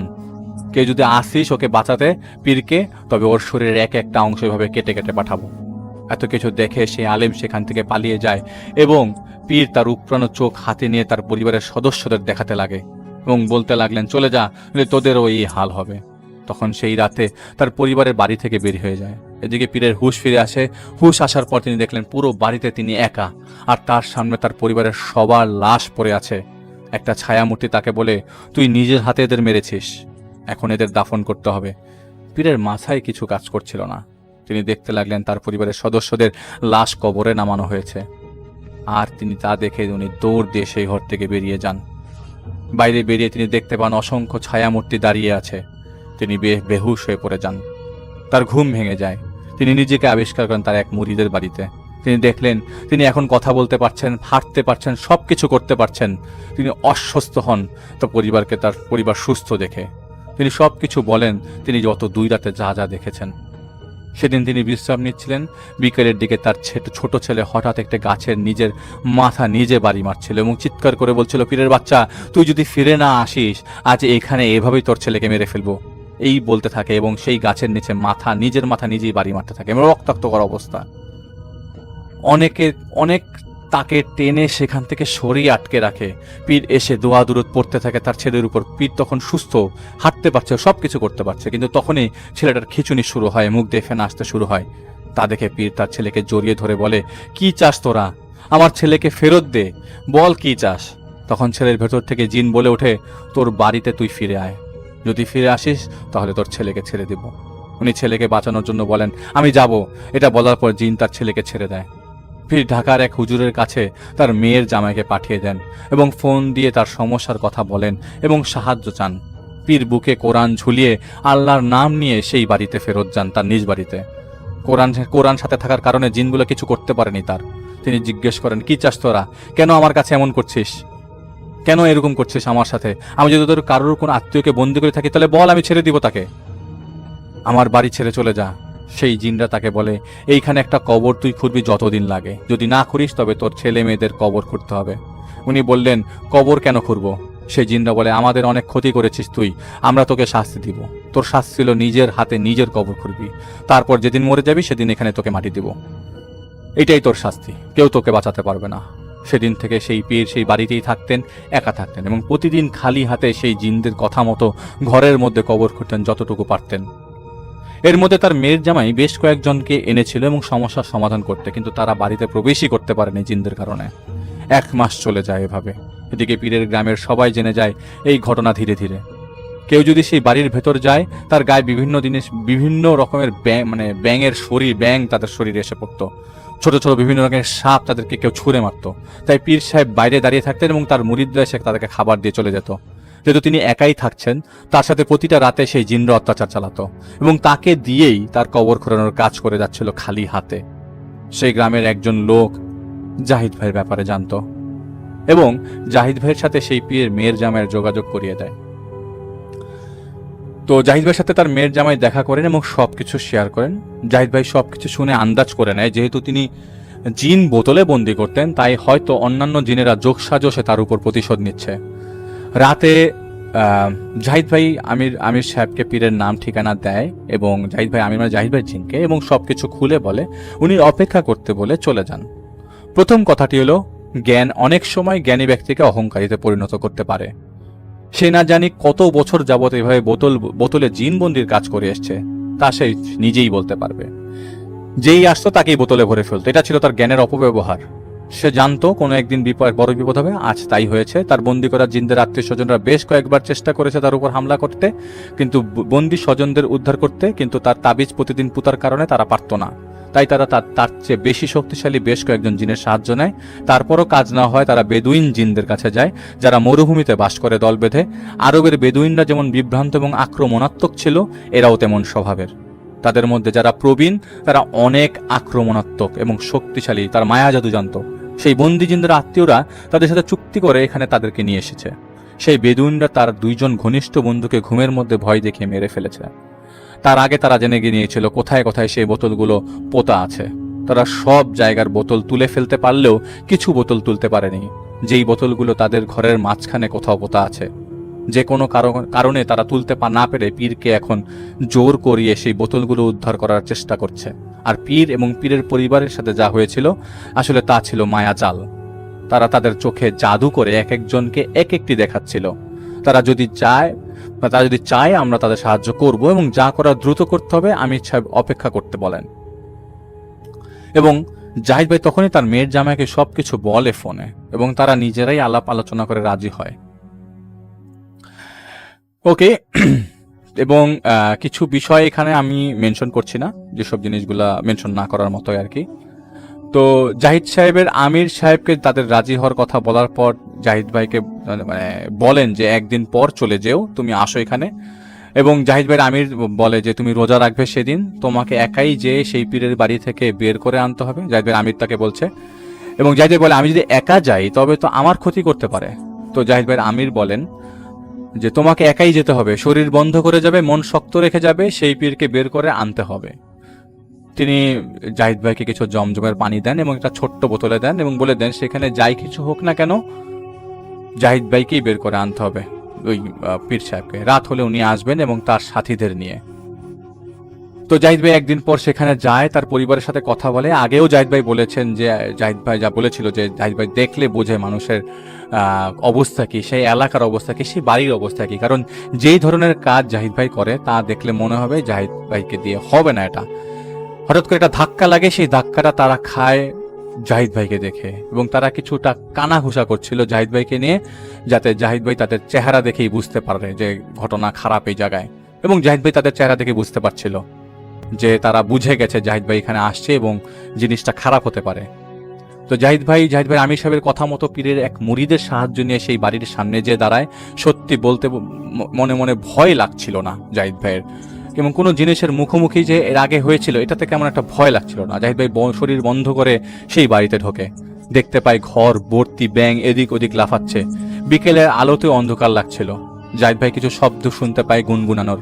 জাহিদ ভাই অনুভব করছিল কিন্তু ভয় পাচ্ছিল না, এবং ঘরের ভেতর ঢুকে দেখে যে পীর সাহেব বসে আছে, কালো টি শার্ট লুঙ্গি পরে চেয়ারে হেলান দিয়ে কি যেন পড়ছে। জাহিদ ভাই ডাকলো, পীর সাহেব আমি জাহিদ, ঢাকা থেকে এসেছি, আপনাকে এখান থেকে আমার সাথে যেতে হবে। উনি উত্তর দিলেন না। জাহিদ ভাই পীর সাহেবকে বলে, আবার ডাক দিলে তিনি বলেন কাকে, আপনি কি কাউকে চাচ্ছেন? তো জাহিদ ভাইয়ের পরিচয় দিয়ে আবার বলে, আমি আপনাকে নিয়ে যেতে এসেছি। উত্তর এলো, তুমি ভুল জায়গায় এসেছো, পীর এখানে নেই, সে চলে গেছে। জাহিদ ভাই ততক্ষণে বুঝে গেছে যে জাহিদ ভাইয়ের আমির সাহেব বলেছিল যে এখানে একাই সবকিছু বের করতে হবে পীরকে, কারণ পীরকে তারা বশ করে রেখেছিল। তো জাহিদ ভাই জানতে চাইল পীর তাহলে কোথায়? উত্তর আসে, পীর নরকের আগুনে পুড়ছে। এই সময় জাহিদ ভাই খেয়াল করলো সেই ঘরের পরিবেশটা বেশ ভারী হয়ে উঠছে। জাহিদ ভাই তার কাছে যেয়ে দেখতে পায় অনেক বড় একটা গর্ত খুঁড়ে রাখা, আর অন্ধকারে বোঝাই যাচ্ছিল না গর্তটা, এবং কিছুই বোঝা যাচ্ছিল না আশেপাশে। ভাই দেখতে পেল অনেকগুলো কালো কাপড় পরা জিনরা জাহিদ ভাইকে ঘিরে রেখেছে। জাহিদ ভাই ভয় পেল, এখন আস্তে আস্তে ভয় পাচ্ছে, কিন্তু সাহস তখনও হারায়নি, শরীরে মনে একটা জোর পাচ্ছিল। তখন জাহিদ ভাই চোখ বন্ধ করে সেই ঘর থেকে বের হয়ে বাড়ির উঠানে এসে দাঁড়ায়, এবং আচমকা জাহিদ ভাই পুরো বাড়ির চারিপাশটা বন্ধ করে দেয় জমজমের পানি ছিটিয়ে, এবং পকেট থেকে একটা রিং বের করে জাহিদ ভাইয়ের হাতের আঙ্গুলে পরে। এই রিং জাহিদ ভাই তখন হাতে পরে যখন তার কাছে মনে হয় এটা জাহিদ ভাইয়ের পরা দরকার। তখন জাহিদ ভাই চিৎকার করে তাদের নমরুদের ফেরাউনের পরিণতির কথা বলতে থাকে। পীরকে জাহিদ ভাই ধরে হাতের রিং তার কপালে চেপে ধরে এবং সূরা একটা কিছু আয়াত পড়তে থাকে। এবং টেনে হিঁচড়ে সেই বাড়ি থেকে বের করে নিয়ে আসে। যখন তাকে বের করে আনে তখন অসংখ্য ব্যাঙ সাপ জাহিদ ভাইয়ের উপরে এসে পড়তে থাকে। অনেক কান্না চিৎকারের শব্দ জাহিদ ভাই শুনতে পাচ্ছিল, এমনকি দানবীয় বিভিন্ন কথা শব্দগুলো জাহিদ ভাইয়ের কানে আসলো। আল্লাহর উপর ভরসা রেখে তাকে বের করার পর জাহিদ ভাই সেই বেদুইন জিনদের উদ্দেশ্য করে বলে, আর কিছুক্ষণ পর আসবো আমি আবার ফিরে, অপেক্ষা করো। আর তখন জাহিদ ভাই দেখতে পাচ্ছিল সেই বাড়ির ঘরের দরজা জানালায় কালো কাপড় দিয়ে মাথা ঢেকে রাখা অসংখ্য জিনকে তার লানত করছিল জাহিদ ভাইকে এবং হুমকি দিচ্ছিল। তাদের মধ্যে একজনের চোখে চোখ পড়ে যায় জাহিদ ভাইয়ের, সেই চাহনির ব্যাখ্যা দেওয়া জাহিদ ভাইয়ের পক্ষে সম্ভব না। জাহিদ ভাই পীরের হুঁশ ফিরিয়ে নিয়ে আসে এবং তাকে নিয়ে সেখান থেকে চলে আসে। এখানে অনেক কথা ছিল যা প্রাসঙ্গিক না, জাহিদ ভাই সেগুলি লেখেনি। মাগরিবের পর জাহিদ ভাইয়ের আমির সাহেব দূর থেকে ইশারা দিয়ে জাহিদ ভাই সেই বাড়িতে যেতে বলে। জাহিদ ভাই সেই বাড়ির সামনে দাঁড়িয়ে থাকে এবং এই সময় অনেক কিছু হাড়ি পাতিল বাসন গ্লাস জাহিদ ভাইয়ের দিকে ছুঁড়ে মারছিল কে যেন এবং লানত করছিল, অভিশাপ দিচ্ছিল, বদ দোয়া দিচ্ছিল। এটা আরবের লোকদের স্বভাব ছিল, এখনো আছে। তারা যা যা ছুঁড়ে মারছিল তা জাহিদ ভাইয়ের কাছে এসে পড়ছিল। বিরক্ত হয়ে জাহিদ ভাই একটা মাটির ঢিল ছুঁড়ে মারে সেই বাড়ির ঘরের দিকে, আর তখনই সেই বেদুইনরা ছোড়াছুরি থামিয়ে দেয়। কিছুক্ষণ পর জাহিদ ভাইয়ের আমির সাহেব আসেন সেখানে। তার সাথে ছিলেন বেশ কয়েকজন সাথী, মানে জাহিদ ভাই আমিরের সাথী আর কি। তো জাহিদ ভাইকে কোরআন শরীফ হাতে দিয়ে কিছু নির্দেশনা দিয়ে দেওয়া হয় এবং জাহিদ ভাই সেই ঘরে প্রবেশ করে। যখনই আমির সাহেব তাদের সাথীদের নিয়ে প্রবেশ করেন তখনই যেভাবে বানর আর হনুমানরা হু হু করে শোরগোল করে সেভাবে শোরগোল শুরু করে দেয় তারা। জাহিদ ভাইয়ের আমির সাহেবের সাথে যারা ছিল তাদের মধ্যে একজন এগিয়ে এসে বললেন, একটা সূরার মতো মানে দুয়ার মতো বললো, জিনদের ভাষায় এর মানে হলো হুকুম দিচ্ছি চুপ হয়ে যাও। কিছুক্ষণ পর সব চুপ হয়ে গেল এবং জাহিদ ভাই কোরআন থেকে একটা সূরা পড়ে ধীরে ধীরে পড়তে লাগলো এবং শুনলো যে জাহিদ ভাই আমির সাহেবকে বলতে, তাদের নেতাকে ডাকতে, এবং সেই নেতা যেখানে আসে কালো কাপড়ের মাথায় ঢাকা। জাহিদ ভাই শুনছিল আমির সাহেব সেই জিনদের নেতাদের কথা, এখান থেকে যেতে হবেই এবং আপনার সাথে কোনো রকমের আলোচনা করা হবে না, কোনো ধরনের নেগোসিয়েশন হবে না। যদি আপনারা যেতে না চান তাহলে সসম্মানে যেতে না চান তাহলে যা হবে তার জন্য কোনো দায়ভার আমরা নিতে পারবো না। আপনি সীমানা রেখার নিয়ম কানুন ভঙ্গ করে এখানে এসে ইনসানের ক্ষতি করছেন। তো সেই বেদুইন নেতা বলে, আমরা এসেছি চুক্তির মাধ্যমে এবং সেই চুক্তি মূল্য তারা পরিশোধ করেছে, আমাদের তাদের স্বজনকে মুক্ত করতে হবে, এর ব্যতীত আমরা যাব না। আমির সাহেব তখন বলেন, আচ্ছা তাহলে একজনকে বাড়ির বাইরে পাঠিয়ে দিন, পরিস্থিতির বিবেচনা করে আসুক এবং যারা চুক্তি দিয়েছে তাদেরকে নিয়ে আসুক। বেদুইন নেতার নির্দেশে একজন বাইরে যায় এবং যে সাথে করে চুক্তি যারা করেছিল তাদের নিয়ে আসে। জাহিদ ভাই শুনতে পায় আমির সাহেবকে বলতে, এখনই এই চুক্তি বাতিল করো বেদুইনদের সাথে, তোমাদের স্বজনদের আমরা খুঁজে বের করে মুক্তি দিয়ে দিব। তোমাদের স্বজনদের নিয়ে কারোর ক্ষতি না করে এক নিঃশ্বাসে যত দূর পারো ততটুকু অঞ্চল, মানে ততটুকু দূরে চলে যাও, একে প্রবেশ করতে পারবে না এর ভেতরে। মানে যদি তারা এক নিঃশ্বাসে 1 কিলোমিটার দূরে যেতে পারে তবে সেই দূরত্ব পর্যন্ত তারা আসতে পারবে পরবর্তীতে, এর বেশি আসতে পারবে না। তো জাহিদ ভাই তার প্রসিডিউর শেষ করে ততক্ষণে এখানে অনেক কথা হয়েছিল যা লেখা সম্ভব হয়নি। 6 ঘন্টা ধরে আলাপ আলোচনার পর বেদুইন নেতা চলে যায়। বেশ কয়েকজন রকচটা বেদুইন জিন যেতে না চাওয়ায় তাদের উপর জমজমের পানি ছেটানো হয় এবং সেই রাতে সেই বাড়ি থেকে বেদুইনরা চলে যায়। পরদিন থেকে সেই পীর তার বাসায় আর কোনো ধরনের সমস্যা ছিল না।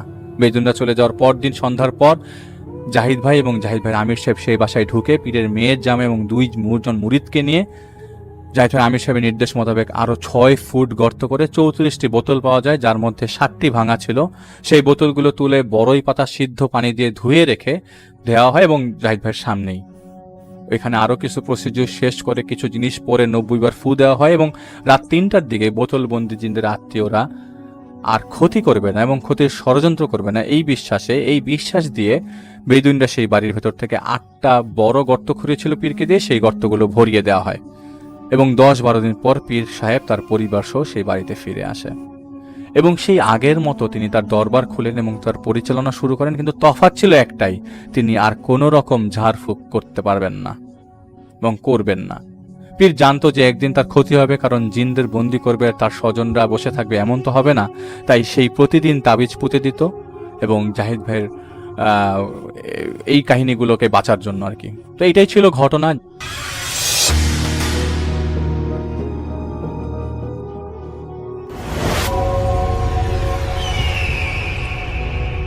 আসসালামু আলাইকুম রাসেল ভাই, আসসালামু আলাইকুম লিসেনার্স, আশা করি সবাই ভালো আছেন।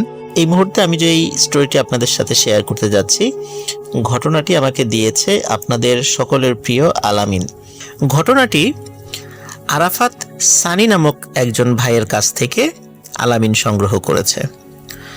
আর যেভাবে ঘটনাটি পাওয়া গেছে এবং যেই জায়গাগুলোতে আমাদের কিছু বিধিনিষেধ আছে, যেই জায়গাগুলো আমরা বলতে পারবো না, সেগুলো বলে দেব আমি গল্প বলার সাথে সাথে। তো আশা করি যে আপনাদের ঘটনাটি খুবই অদ্ভুত লাগবে। ঘটনাটির সময় 1940-এর দশক বা এর আশেপাশের সময়, ঠিক ফিক্সড করে সময়টি বলা মুশকিল। ঘটনাটি ঘটে লোহাগাড়া উপজেলার লাহোরিয়া ইউনিয়নে।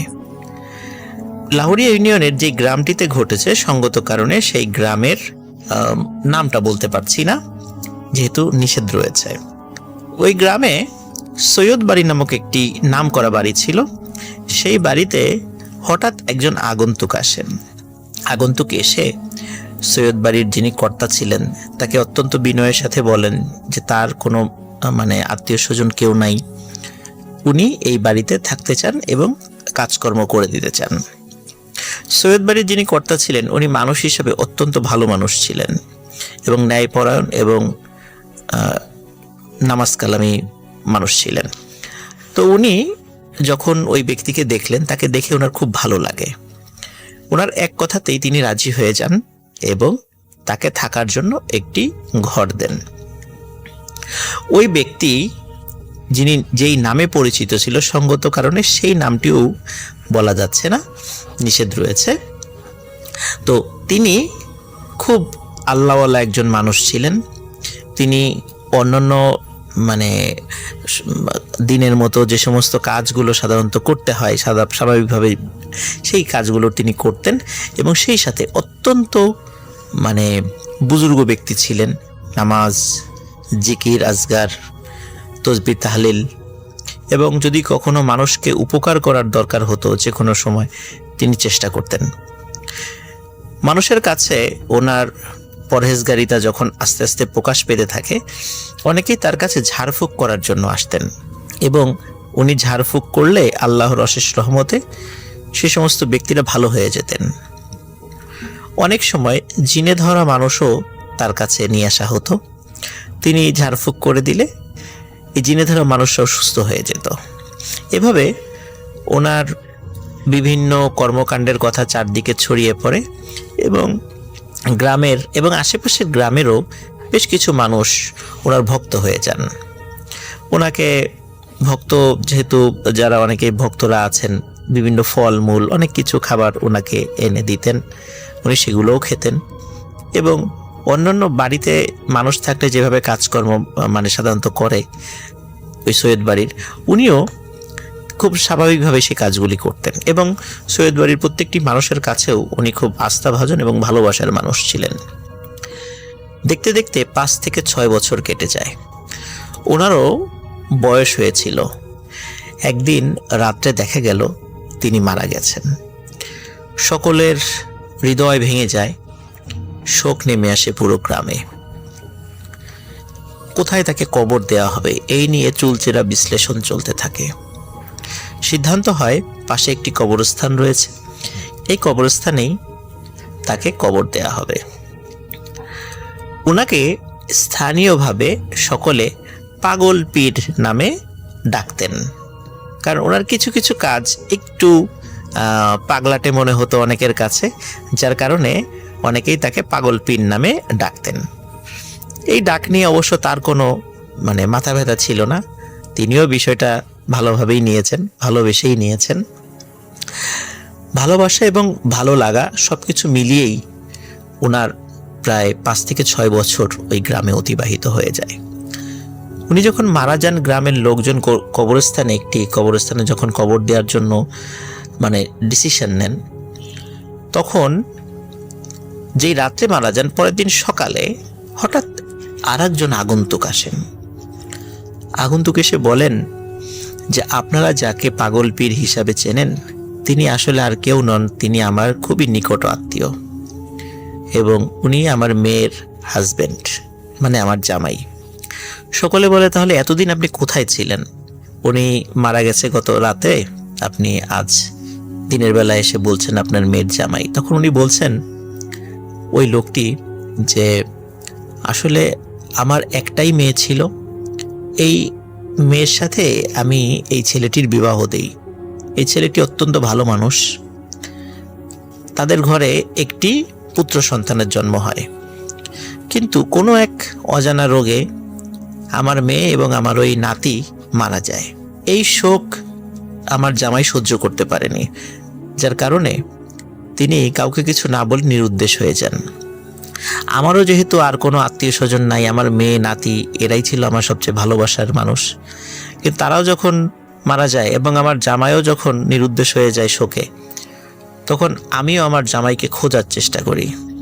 বিভিন্ন জায়গায় খোঁজার চেষ্টা করেছি, খবর লাগিয়েছি, কিন্তু কোথাও থেকেও কোনো খবর আসেনি। অনেক দিন পরে জানতে পারলাম যে এই লোহাগাড়া উপজেলার কোনো একটা জায়গায় সে আছে। প্রিয় লিসেনার্স, এখানে একটা বিষয় বলে দেই, কারণ ঘটনাটি অনেক আগের, তখন কিন্তু এই লোহাগাড়া উপজেলা ছিল না, তখন অন্য নামও থাকতে পারে, কিন্তু বোঝানোর সুবিধার্থে আমি এই শব্দগুলো ইউজ করছি।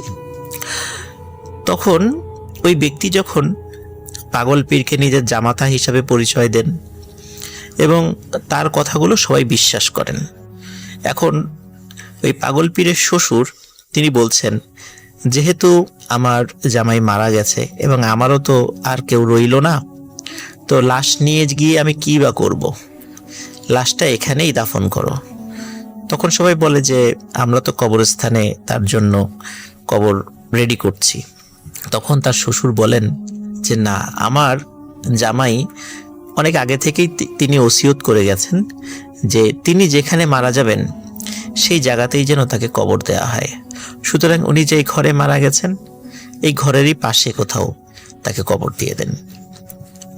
যেহেতু পাগল পীরের একটি ওসিয়তের কথা তার শ্বশুর বলেন, এই কথা শোনার পরে গ্রামবাসী ডিসিশন নেয়, হ্যাঁ ঠিক আছে, তাহলে উনি যেই ঘরে থাকতেন সেই ঘরের পাশেই হবে তার কবর। সেখানেই পাগল পীরকে সমাহিত করা হয়। সমাহিত করার পর ওই শ্বশুর উনি বলেন যে যেহেতু আমার আর কেউ নাই, আমি কোথায় যাব, আপনারা যদি আমাকে সাহায্য করেন তাহলে আমি এই গ্রামেই থেকে যেতে চাই। তো সৈয়দ বাড়ির যারা ছিলেন তারাও সেই বিষয়টা সানন্দে গ্রহণ করেন, রাজি হয়ে যান। তাকেও একটি ঘর দেয়া হয়, যেই ঘরে ওই পাগল পীরের শ্বশুর তিনি থাকা শুরু করেন। দিন যায়, মাস যায়, বছর যায়। উনিও পাগল পীরের মতোই খুব বুজুর্গ মানুষ ছিলেন, নামাজ রোজা করতেন, নফল ইবাদত করতেন, তসবিহ তাহলিল জিকির আজগার করতেন এবং উনিও বিভিন্ন মানুষকে ঝাড়ফুঁকের মাধ্যমে উপকার করার চেষ্টা করতেন। 5 থেকে 6 বছরের মাথায় এই পাগল পীরের শ্বশুরও ইন্তেকাল করেন। কোনো এক সন্ধ্যায় যখন পাগল পীরের শ্বশুর মারা যান এবং ঘণ্টাখানেক পরে যখন জানাজানি হয়, তখন সবাই চিন্তা করেন যে তাহলে তাকেও তো কবর দিতে হবে, কিন্তু কোথায় কবর দেয়া যায়। সবাই এই বিষয় নিয়ে আলোচনা শুরু করতে থাকেন। কোনো একটা সময় ওখানকার মানুষরা তারা বুঝতে পারেন যে যেই ঘরে এই পাগল পীরের শ্বশুরের লাশটি রাখা ছিল, এই ঘরে লাশটি এখন আর নেই। সবাই অত্যন্ত অবাক হয়, লাশ কোথায় গেল? তন্ন তন্ন করে সেই গ্রাম এবং আশেপাশের গ্রাম খোঁজা হয়, কিন্তু কোথাও সেই লাশকে পাওয়া যায় না। একসময় সবাই হতাশ হয়ে যায়, যে যার বাড়িতে ফিরে যায় লাশ না পেয়ে। পরের দিন সকালে গ্রামের মানুষজন অদ্ভুত একটি বিষয় লক্ষ্য করেন। পাগল পীরের যে কবরটি ছিল সেই কবরের পাশেই নতুন একটি কবর। কার কবর এটি? সবাই বিশ্লেষণ করতে থাকেন, কিন্তু কারো মনে কোনো উত্তর আসে না, সবই অজানা যে কার কবর হতে পারে এটি। যেহেতু পাগল পীরের কবর তার ভক্ত এবং অনুসারীদের কাছে অত্যন্ত শ্রদ্ধার একটি জায়গা, মাজারের মতো তারা একটা সম্মান করতেন, সুতরাং হঠাৎ করে তার কবরের পাশে একটি কবর হয়ে যাওয়াটাকে তারা এবং গ্রামের লোকজনরাও স্বাভাবিকভাবে নেননি। যেহেতু পাগল পীর অত্যন্ত ভালো একজন মানুষ ছিলেন, কারণ তার অনুমতি ছাড়া বা ওই সৈয়দ বাড়ি বা আশেপাশের কোনো ধরনের কোনো যারা গ্রামের ময়মুরব্বী আছেন অনুমতি ছাড়া এই কবরটা কে দিল বা কার কবর, এটা নিয়ে সবাই খুব রাগান্বিত হন। একটা পর্যায়ে তারা সকলে মিলে সিদ্ধান্ত নেন যে এই কবরটি খুঁড়ে দেখা হবে, যেহেতু গতকালকেই রাত্রেই হয়তোবা কবর হয়েছে। আমরা দেখতে চাই যে এই কবরের মধ্যে কার লাশ রয়েছে। গ্রামের সকলেই কবরটা খোঁড়ার সিদ্ধান্ত নেন এবং খোঁড়ার জন্য যে উপকরণগুলো থাকে সেগুলো নিয়ে আসেন। যখনই খোঁড়া শুরু করতে যাবে, হঠাৎ ওই গ্রামের একটা মসজিদের ইমাম সাহেব সেখানে এসে হাজির হন এবং তিনি সবাইকে বলেন যে তোমরা এই কবরটি খুঁড়ো না, কারণ এই কবরটা কার সেটা আমি জানি। তখন গ্রামের সবাই বলে যে তুমি জানো, তাহলে বলো এই কবরটি কার। বলে এই কবরটি ওই পাগল পীরের শ্বশুরের, যিনি এই 5-6 বছর এখানে ছিলেন। তখন গ্রামের লোকজন আরো ক্ষিপ্ত হয় যে তাহলে তুমি কিভাবে জানলা, এটা আমরা কেউ জানলাম না। বলে আমি নিজ হাতে ওনার লাশকে এই কবরে রেখেছি। গ্রামের সকলে আরো ক্ষিপ্ত হয়। তারা বলে যে তুমি আমাদের কাউকে জানালে না, না জানিয়ে তুমি ওনাকে এখানে কবর দিলে, আর আমরা পুরো প্রায় সারা রাত এই লাশটি খুঁজেছি। তুমি এরকম রসিকতা আমাদের সাথে করতে পারলা আমাদের এই আবেগ নিয়ে? তখন সবাই চিন্তা করে এবং লক্ষ্য করে যে ওই ইমাম সাহেব কিছু একটা লুকানোর চেষ্টা করছে সকলের কাছ থেকে। সকলে যখন বুঝতে পারে যে এই ইমাম সাহেব কিছু একটা লুকানোর চেষ্টা করছে, তখন সবাই মিলে ওই ইমাম সাহেবকে খুব প্রেশার ক্রিয়েট করে যে তুমি কি লুকাচ্ছ বলো। ইমাম সাহেব বলতে চায় না, কিন্তু বাধ্য হয়ে বলতে হয়, কারণ গ্রামের লোকজন যখন তার মুখ থেকে কথা বের করতে পারছিল না যে তুমি কেন এই কাজটি করেছো, তখন চিন্তা করে যে তুমি তাহলে মিথ্যা বলছো, তাহলে কবরটা আমরা খুঁড়ে দেখবই যে আসলে এর ভিতরে কার লাশ। এমনও তো হতে পারে যে কাউকে খুন করে এখানে রাখা হতে পারে, এটা আমরা জানি না। তখন কিছু লোকজন কোদাল হাতে নিয়ে ওই কবরটি খোঁড়া শুরু করেছে আর কি। তখন ইমাম সাহেব বলে থামো থামো, আমি বলছি কি ঘটনা ঘটেছে। এটা সত্য যে এটা পাগল পীরের শ্বশুরের লাশ, কিন্তু তিনি মানুষ ছিলেন না, তিনি ছিলেন একটা জিন। সবাই খুবই অবাক হয় যে ইনি 5-6 বছর আমাদেরকে এত উপকার করেছেন, তাকে আমরা দেখেছি, তার সাথে চলেছি, ইনি জিন হয় কিভাবে? তখন ইমাম সাহেব আর কোনো কথা গোপন না করে পুরো ঘটনাটি খুলে বলেন। তিনি বলেন যেই রাত্রে পাগল পীরের শ্বশুর মারা যায়, ওই রাত্রে কে বা কারা 3 থেকে 4 জন মানুষ আমার বাড়িতে আসে। রাত তখন অনেক, আনুমানিক 12টা কি 1টা, যেহেতু গ্রামে 12টা 1টা মানে অনেক রাত। আর সেই 40-এর দশকে তো তখন আরো অনেক গভীর রাত ছিল বর্তমানের প্রেক্ষাপটে। ওই 3 থেকে 4 জন লোক ইমাম সাহেবকে ডাকা শুরু করে। ইমাম সাহেব ঘুম থেকে উঠে দরজা খুলে দেন। খুলে দেখেন এই 3-4 জন লোক কাউকেই তিনি চিনতে পারছেন না। তারা এসে ইমাম সাহেবকে সালাম দেন, বলেন যে একজন মানুষ মারা গেছে, আপনাকে তার জানাজা পড়াতে হবে, আপনি আসুন। তাদের কথাবার্তায় একটু রুক্ষতা ছিল। ইমাম সাহেবের বাড়িতে তার স্ত্রী এবং তার একমাত্র কন্যা সন্তান ছিল। এত রাত্রে অপরিচিত 3-4 জন ব্যক্তি ইমাম সাহেবকে ডেকে নিয়ে যাচ্ছে, তার পরিবারের লোকজন সেটা মানতে চাচ্ছিল না। পরিবারের লোকেরা তাকে তাদের সাথে যেতে মানা করছেন, কারণ অনেক ঘটনাই ঘটতে পারে, শত্রুতা হতে পারে, তাকে ডেকে নিয়ে মেরে ফেলা হতে পারে, এরকম ভয় পাচ্ছিলেন তার বাড়ির লোকেরা। কিন্তু ওই 3-4 জন লোকের কথায় কিছুটা আশ্বস্ত হন যে না, সত্যিই আসলে হয়তো বা কোনো লোক মারা গেছে। এই চিন্তা করে ইমাম সাহেব তার স্ত্রী কন্যাদের কথা উপেক্ষা করে তাদের সাথে রওনা হন। রাতের অন্ধকারে কোনো ধরনের আলো ছাড়া এই 3-4 জন লোক তাকে বিভিন্ন অলিগলি দিয়ে নিয়ে যাচ্ছিল। এই রাতের অলিগলি ওনার কাছে দিনের বেলার প্রেক্ষাপটে সেটা পরিচিত হলো, রাতের বেলা উনি বুঝতে পারছিলেন না যে উনি আসলে কোথা দিয়ে যাচ্ছেন। একটা সময় দেখা গেল অনেক মানুষ একটি লাশকে ঘিরে দাঁড়িয়ে রয়েছে, লাশটি কাফনে মোড়ানো। তিনি সেখানে যান, যাওয়ার সাথে সাথে ওখানে থাকা লোকজন বলে যে হুজুর আপনি জানাজার নামাজ শুরু করেন। তিনি বলেন এটা কার লাশ? যে 3-4 জন তাকে নিয়ে এসেছে তার মধ্যে থেকে একজন বলছে এটা কার লাশ, এটা আপনার জানার কোনো প্রয়োজন নেই, আপনাকে বলা হয়েছে জানাজা পড়াতে, আপনি জানাজা পড়ান। কিন্তু ইমাম সাহেব বললেন যে কার লাশ এটা না দেখে আমি জানাজা পড়াবো না। এক কথা দু কথায় ইমাম সাহেব মানে প্রচন্ড রেগে যান, বলেন যে এটা অসম্ভব, কারণ আমাকে দেখতেই হবে এটা কার লাশ। তখন তাকে যে 3-4 জন নিয়ে এসেছিল তারা বলে যে ঠিক আছে আপনাকে লাশ দেখাতে পারি, কিন্তু কথা দিতে হবে আজকে আপনাকে যে কথাগুলো বলা হবে কাউকে সেটা বলতে পারবেন না, বললে আপনার অনেক বড় ক্ষতি হয়ে যাবে। ইমাম সাহেব কথা দেন যে ঠিক আছে আমি কাউকে বলবো না। তখন ওই লাশের মুখের উপর থেকে কাফনের কাপড়টা সরানো হয় এবং কাফনের কাপড়টা সরানোর সাথে সাথে ইমাম সাহেব বলেন আরে এ তো পাগল পীরের শ্বশুরের লাশ, এখানে কেন? তখন ওই জিনেরা বলে যে ইনি আসলে পাগল পীরের শ্বশুর ছিলেন না, উনি ছিলেন পাগল পীরেরই একজন একনিষ্ঠ ভক্ত, একটা জিন। তখন সবাই খুব অবাক হয় যে ইমাম সাহেব মানে উনি তেমন কোনো কথাই বলছেন না, মানে এতটা অ্যাস্ট্রনিস্ট হয়ে গেছেন যে উনি কোনো কথাই বলছেন না। সবাই বলেন কি ব্যাপার, আপনি জিন শুনে অবাক হয়ে যাচ্ছেন?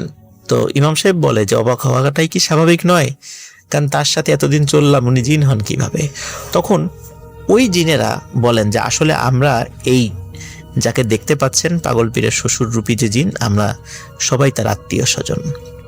একদিন পাগল পীর দিনের বেলা বাজার থেকে ফিরছিলেন, হঠাৎ পাগল পীর দেখেন 3-4 জন ভয়ঙ্কর আকৃতির এবং দানবীয় আকৃতির জিন তাকে আক্রমণ করার জন্য ছুটে আসছে।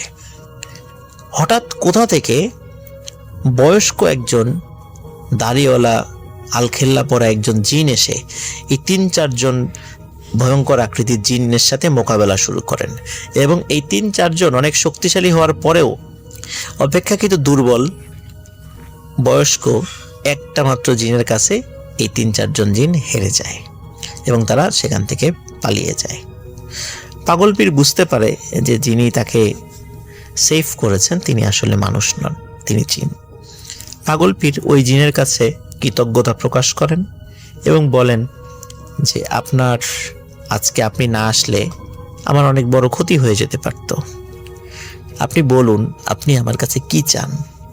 এখানে প্রিয় লিসেনার্স অদ্ভুত বিষয় হচ্ছে সাধারণত মানুষ জিনেদের কাছে চায়, কিন্তু এখানে পাগল পীর তো মানুষ ছিলেন, তিনি উল্টো ওই জিনকে বলছে যে আপনি আমার কাছে কি চান। তখন ওই জিন যে উত্তর দেয় তাতে পাগল পীর খুব অবাকই হন। তিনি বলেন যে আমি জিনেদের মধ্যে অত্যন্ত দরিদ্র একজন জিন, আমার পরিবার আছে, আমার পরিবার নিয়ে চলতে আমার কষ্ট হয়।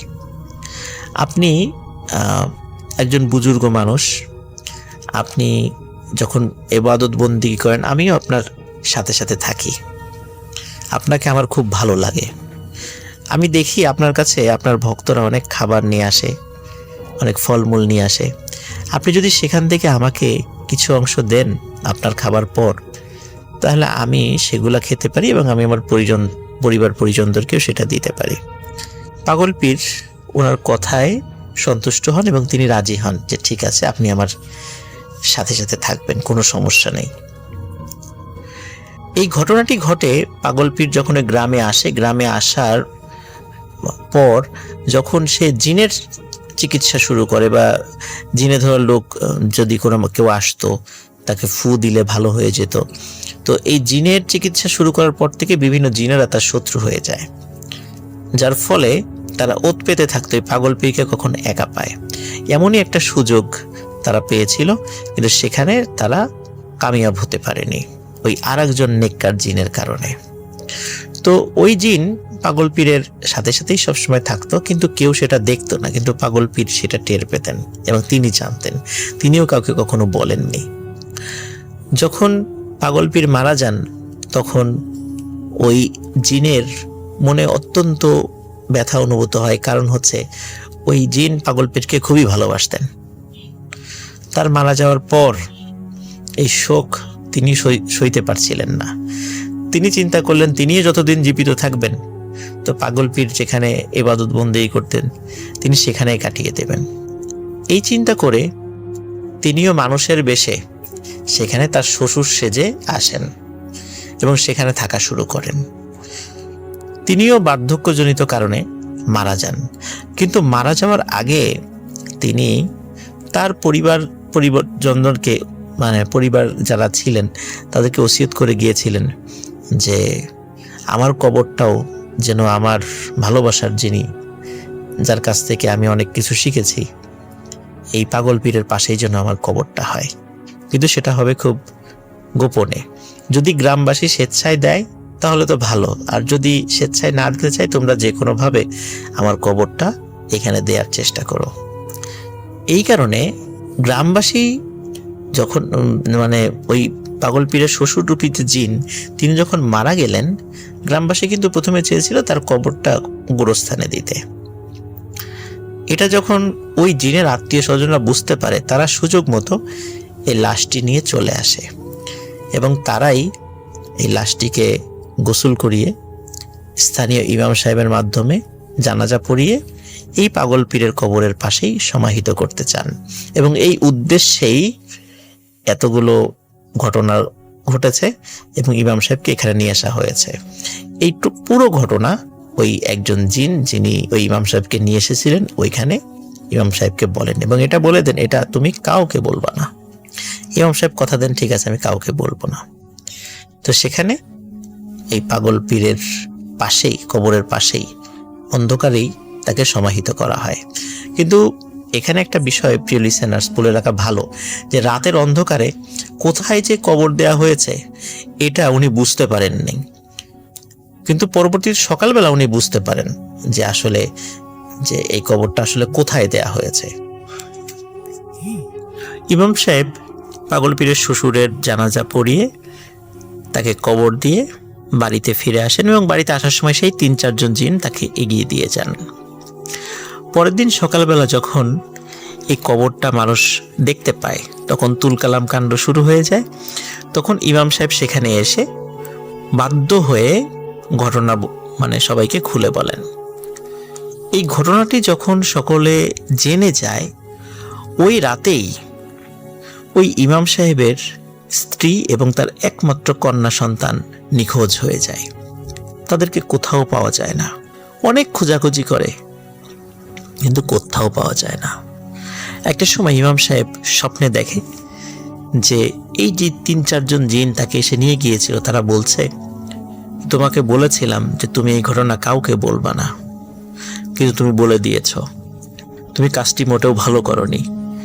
তারা কবর খুললেও কি ঘটনা ঘটতো না ঘটতো সেটা পরের বিষয়, কিন্তু তুমি কেন বলতে গেলা? তোমার তো বলা উচিত হয়নি। একটা জিনের কবর এটা মানুষের দেখা উচিত না, কিন্তু মানুষ তো জেনে গেল, এটা তার গোপনীয়তা লঙ্ঘিত হলো। তোমার এটা বলা উচিত হয়নি, আর এর শাস্তি হিসাবে তোমার স্ত্রী এবং কন্যা সন্তানকে আমরা নিয়ে গেলাম, তুমি আর তাকে খুঁজে পাবে না। তখন ইমাম সাহেব তাদেরকে বলে যে তারা কি জীবিত না মৃত, তারা এখন কি অবস্থায় আছে। তখন জিনেরা বলে যে এই বিষয়ে তোমাকে আমরা কিছুই বলবো না।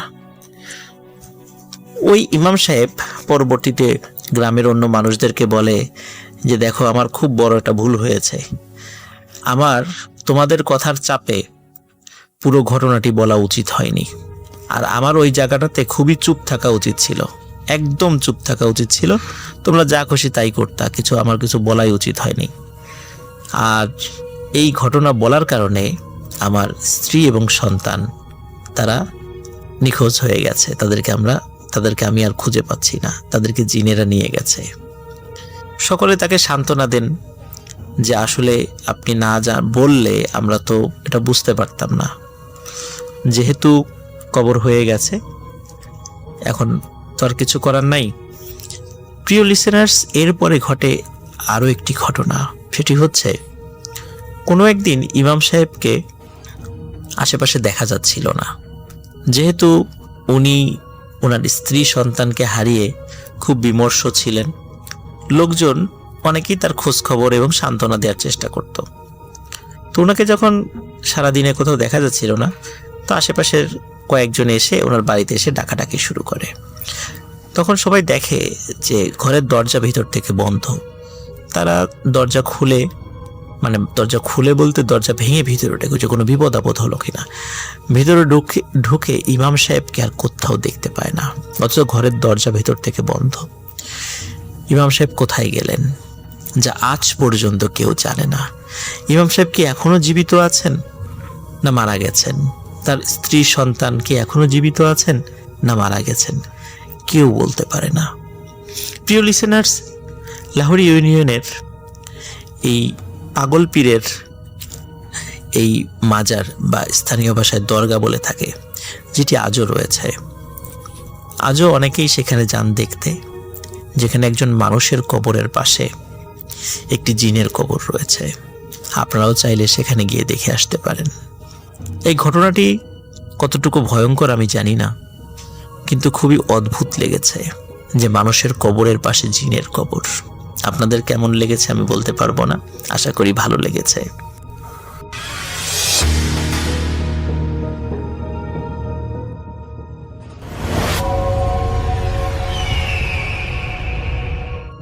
হ্যালো লিসেনার্স, হ্যালো রাসেল ভাই, আসসালামু আলাইকুম। আশা করি সবাই ভালো আছেন, ভালোর দলেই আছেন।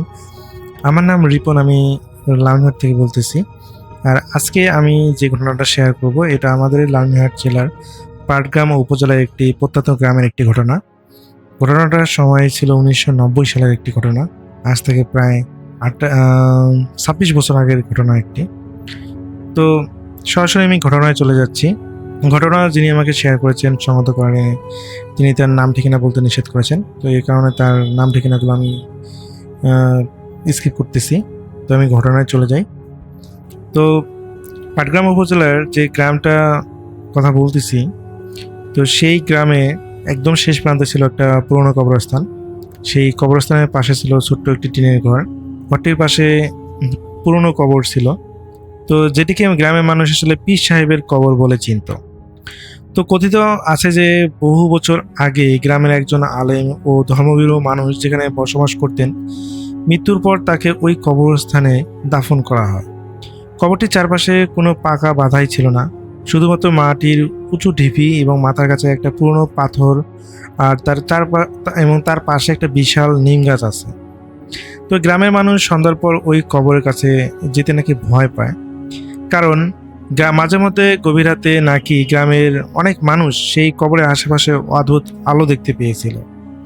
এই কারণে পরবর্তী থেকে মানুষরা কেউ কেউ দাবি করে যে রাতের নীরবতায় সেখানে নাকি কেউ বসে নিচু স্বরে কোরআন তেলাওয়াত করতে দেখা যায় এবং সেখানে আলো জ্বলে থাকতে দেখা যায়। সেই আলোতেই কেউ একজন কোরআন পড়তেছে, নিচু স্বরে কেউ কোরআন পড়ে, এরকম নাকি দেখতে পাওয়া যায়। যদিও দিনের আলোতে আসলে এই ধরনের কোনো অস্তিত্বই ছিল না। তো গ্রামের একটা যুবক, তার নাম হচ্ছে হাবিবুর রহমান। তো সে সময় তার বয়স ছিল 25 বছর। তো সে এইসব কথাকে কোনোভাবেই বিশ্বাস করতো না। সে বলতো যে সে মনে করতো যে এগুলো সব আজগুবি বা হচ্ছে মানুষের বানানো গল্প, মানুষের বানানো ঘটনা। আসলে সে কখনোই এই ধরনের জিনিসগুলো দেখেনি, আর সে এই হাবিবুর জিনভূতে কখনোই কোনো কিছু বিশ্বাস করে না। তো একদিন পাশের বাড়ি থেকে ফেরার সময় তাকে ওই কবরস্থানের পাশ দিয়ে যেতে হয়। তখন রাত 12টা বাজে। তো আকাশে সেদিন চাঁদ ছিল না, চারিদিকে ঘন কুয়াশা এবং অন্ধকার ছিল। তো সে পাশের বাড়ি বলতে সে তার পাশের বাড়িতে তার বন্ধুর বাড়ি। তো দেখা যায় যে সে তার বন্ধুর বাড়িতেও অনেক রাত পর্যন্ত হারিকেন দিয়ে তারা দুজনে পড়াশোনা করতে করতে বেশ রাত হয়ে যায়।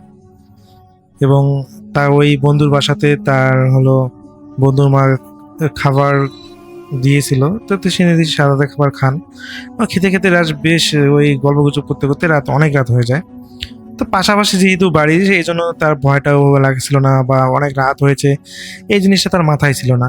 তো যখন সে বাসায় আসতেছিল সে সময় তার হাতে একটা হারিকেন ছিল।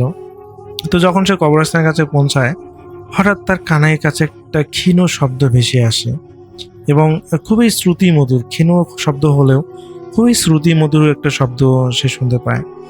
এবং তার কাছে মনে হচ্ছে যে কেউ ধীরে ধীরে কোরআন তেলাওয়াত করতেছে। তো হঠাৎ করে কবরস্থানের মাঝে মানে কবরস্থানের মাঝে হঠাৎ করে কোরআন তেলাওয়াত শুনে সে বেশ অবাক হয়ে যায় এবং থেমে যায়। তো দেখে যে সেই শব্দটা আসতেছে ওই পীর সাহেবের কবরের দিক থেকে, যে জায়গাটায় পীর সাহেবের কবর আছে সেই জায়গার থেকেই কোরআন তেলাওয়াতটা আসতেছে। তো সে হারিকেন উঁচু করে সেদিকে ধরলো, দেখার চেষ্টা করলো এবং কবরটির পাশেই সত্যিই একটা ক্ষীণ আলো জ্বলতেছে। তো হাবিবুর ভাবলো যে হয়তো সেখানে কেউ বসে আছে, হয়তো গ্রামের কেউ হতে পারে। তো সাহস করে সে কয়েক কদম এগিয়ে গেল, কিন্তু যত এগোতে লাগলো ততই তার বুকের ভিতরে যেন অস্বস্তি বাড়তে লাগলো। সে দেখলো কবরের কাছে যখন সে পৌঁছে গেল, সে দেখলো যে সেখানে কেউ নেই, কিন্তু মাটির উপর রাখা একটা পুরনো কুপির আলো জ্বলতেছে।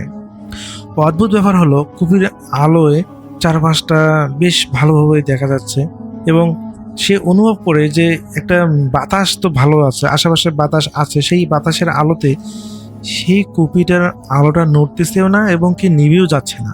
কুয়াশাচ্ছন্ন আবহাওয়াতে কুয়াশাচ্ছন্ন রাতে আবহাওয়াতে কখনোই একটা কুপি এইভাবে জ্বলে থাকতে পারে না। তো হাবিব কুপিটির দিকে তাকিয়ে থাকতেই হঠাৎ কবরের মাটি থেকে একটা ক্ষীণ শব্দ ভেসে আসলো। মনে হচ্ছে যে কবরের ভিতর থেকে কেউ দরজায় যেরকম টোকা দিলে ঠক ঠক শব্দ হয় সেই রকম। সে চমকে উঠলো এবং সে দেখলো সেই শব্দটা আবার হচ্ছে। এবার শব্দটা যেন কবরের ভিতর থেকেই আসতেছে, সে স্পষ্ট মনে করতে পারলো। তো এটা শুনে সে পিছিয়ে গেল, শব্দটা শুনে ভয়ে পিছিয়ে গেল। কিন্তু ঠিক তখনই কবরের মাথার কাছে দাঁড়ানো পুরনো নিম গাছটার ডাল থেকে একটা শুকনো বড় ডাল ভেঙে পড়ল এবং ধপাস করে ভেঙে পড়ার সঙ্গে সঙ্গে সে কবরের পাশ থেকে শুনতে পেল, ফিরে যা, এখানে এক মুহূর্ত দাঁড়িয়ে থাকিস না, ফিরে যা।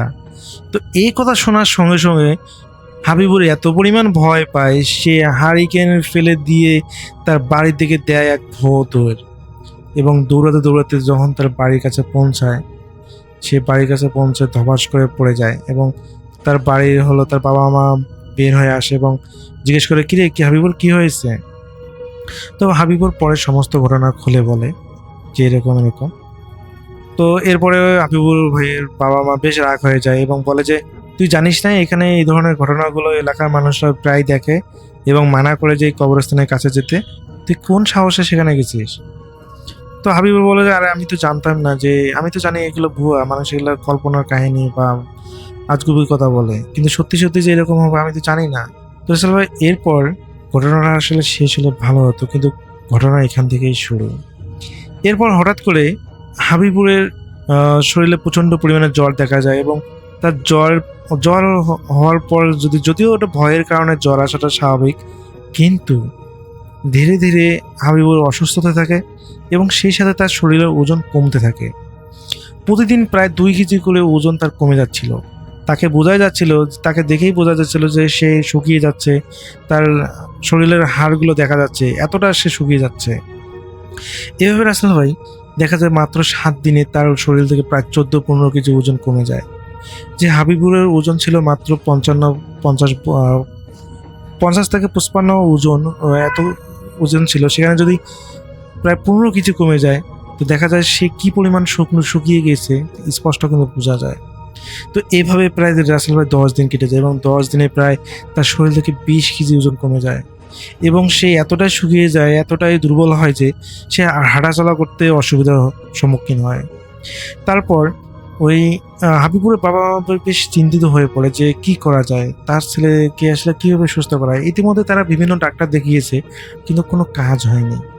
তো এরপর তারা একজন প্রতিবেশীর পরামর্শে তারা একটা হুজুরকে হাবিবুরকে দেখায়। সেই হুজুর পরীক্ষা নিরীক্ষা করে বলেন যে আপনার ছেলেকে তো অনেক অনেক খারাপ একটা জিন ধরেছে, আপনাদের উচিত ভালো কোনো হুজুরকে বা কোনো যারা ওঝা বা টুটকা কাজ করে তাদেরকে দেখানো। তো পরবর্তীতে হাবিবুরের বাবা অনেক খোঁজাখুঁজি করার পর কোনোভাবেই পাচ্ছিলেন না। ইতিমধ্যে প্রায় 15 দিন পার হয়ে গেছে। রাসেল ভাই 15 দিন পার হওয়ার পর এই হাবিবুর রহমানের ওজন প্রায় 30 কেজি কমে গেছে। তার কাছে তাকে দেখলে মনে হয় তার শরীরে হাড্ডি ছাড়া কোনো গোস্ত নেই। সে এতটাই কঙ্কাল হয়ে গেছে, সে হাঁটাচলা করতে পারে না, একদম মানে পুরোপুরি অসুস্থ, সে শুধু বেঁচে আছে। তো এরপরে তারা অনেক খোঁজাখুঁজি করার পর তারা রংপুরের একটা ভালো হুজুরের সন্ধান পান, এবং সেই হুজুর যখন হাবিবুরকে দেখে তিনি বেশ অবাক হয়ে যান যে একটা ছেলে কীভাবে এত শুকিয়ে যেতে পারে। তারপরে উনি রোকাইয়া শুরু করেন এবং তিনি বুঝতে পারেন যে ওই কবরে থাকা একটা জিন তাকে আসলে আসর করেছে, এবং সে ধীরে ধীরে ওই হাবিবুরের শরীর থেকে রক্ত চুষে খাচ্ছে। সে জিনটা এতটাই খারাপ ছিল যে মানুষের সে শুধু রক্তই চুষে খায় এবং মানুষকে দুর্বল করে মেরে ফেলে। তো রাসেল ভাই এরপরে সেই কবিরাজ বলে যে আপনার ছেলে আসলে সেদিন রাতে একটা ভুল করেছিল, সেটা হচ্ছে যে ও ভয় পেয়ে আসার সময় ওই পীরের কবরের উপর দিয়ে চলে এসেছিল। এতে করে ওই পীরের কবরটা পাহারাদার যে জিনগুলো ছিল সেখানে একটা খুবই খারাপ একটা বদমেজাজি জিন ছিল, সেটা আপনার ছেলের প্রতি খুবই ক্ষিপ্ত হয় এবং সে আপনার ছেলেকে মেরে ফেলার উদ্দেশ্যে তার শরীর থেকে রক্ত দিয়ে চুষে চুষে খাচ্ছে ডে বাই ডে, এবং এইভাবে আপনার ছেলেকে মেরে ফেলবে। তো এটা শুনে সেই হাবিবুর ভাইয়ের বাবা মা প্রচণ্ড পরিমাণে ভয় পান এবং ওনার মা প্রচুর পরিমাণ কান্না শুরু করেন, এবং উনি ওনার বাবা ওই হাবিবুর রহমান বাবা মা বলেন যে হুজুর যত টাকায় লাগুক না কেন আপনি যা কিছু লাগে আমরা দিব, দয়া করে আপনি আমার ছেলেদেরকে বাঁচান। তো সেই হুজুর খুবই ভালো ছিল এবং উনি বলেন যে আমার আসলে ওইভাবে টাকা পয়সা কিছু লাগবে না, তবে আমার এই চিকিৎসার জন্য যা যা প্রয়োজন সেগুলো এনে দিলেই, সংগ্রহ করে দিলেই সব কিছু তিনি কাজ করতে পারবেন। তো ওই হুজুরের পরামর্শে তিনি ওই হাবিবুর রহমানের বাবা মা তারা যা যা চেয়েছিল সব কিছুই ম্যানেজ করে দেন। তো সেই হুজুর বলেছিল যে জমজম কূপের পানি বলতে যারা সৌদি আরবে যায় তো তাদের সংগৃহীত যে পানি থাকে, এইভাবে এরকম কারো কাছ থেকে জমজম কূপের পানি সংগ্রহ করতে হবে। তারপরে একটা গরু হলো একদমে একটা গরু কিনতে হবে, তারপরে একদমে একটা ছাগল কিনতে হবে। বেশ অনেক কয়টা নাম কিছু বলেছিল, যেগুলোর বাজেট বা প্রাইস সে সময় মূল্য প্রায় হলো 50,000 টাকার উপরে। যদিও বা এই হাবিবুর রহমানের বাবা মার দেখা যায় যে সম্পত্তি অতটা ছিল না, কিন্তু তাদের প্রায় এই হাবিবুর ভাইয়ের চিকিৎসা করার জন্য তাদেরকে প্রায় 5 কাঠা জমি বিক্রি করতে হয়েছিল, এবং 5 কাঠা জমি বিক্রি করার পরে তারা সেই টাকাটা ম্যানেজ করে এবং পরবর্তীতে হাবিবুর ভাইয়ের চিকিৎসা করে, এবং চিকিৎসার পর হাবিবুর রহমান ভাই সুস্থ হয়। তো রাসেল ভাই এটাই ছিল ঘটনা। যিনি আমাকে ঘটনা পাঠিয়েছেন তিনি তার নাম ঠিকানা বলতে নিষেধ করেছেন, এই কারণে আমি বলতে পারলাম না। তো যদি ভালো লাগে থাকে তাহলে ঘটনাটা শেয়ার করবেন। সবাই ভালো থাকবেন, সুস্থ থাকবেন, এই প্রত্যাশায়। আল্লাহ হাফেজ।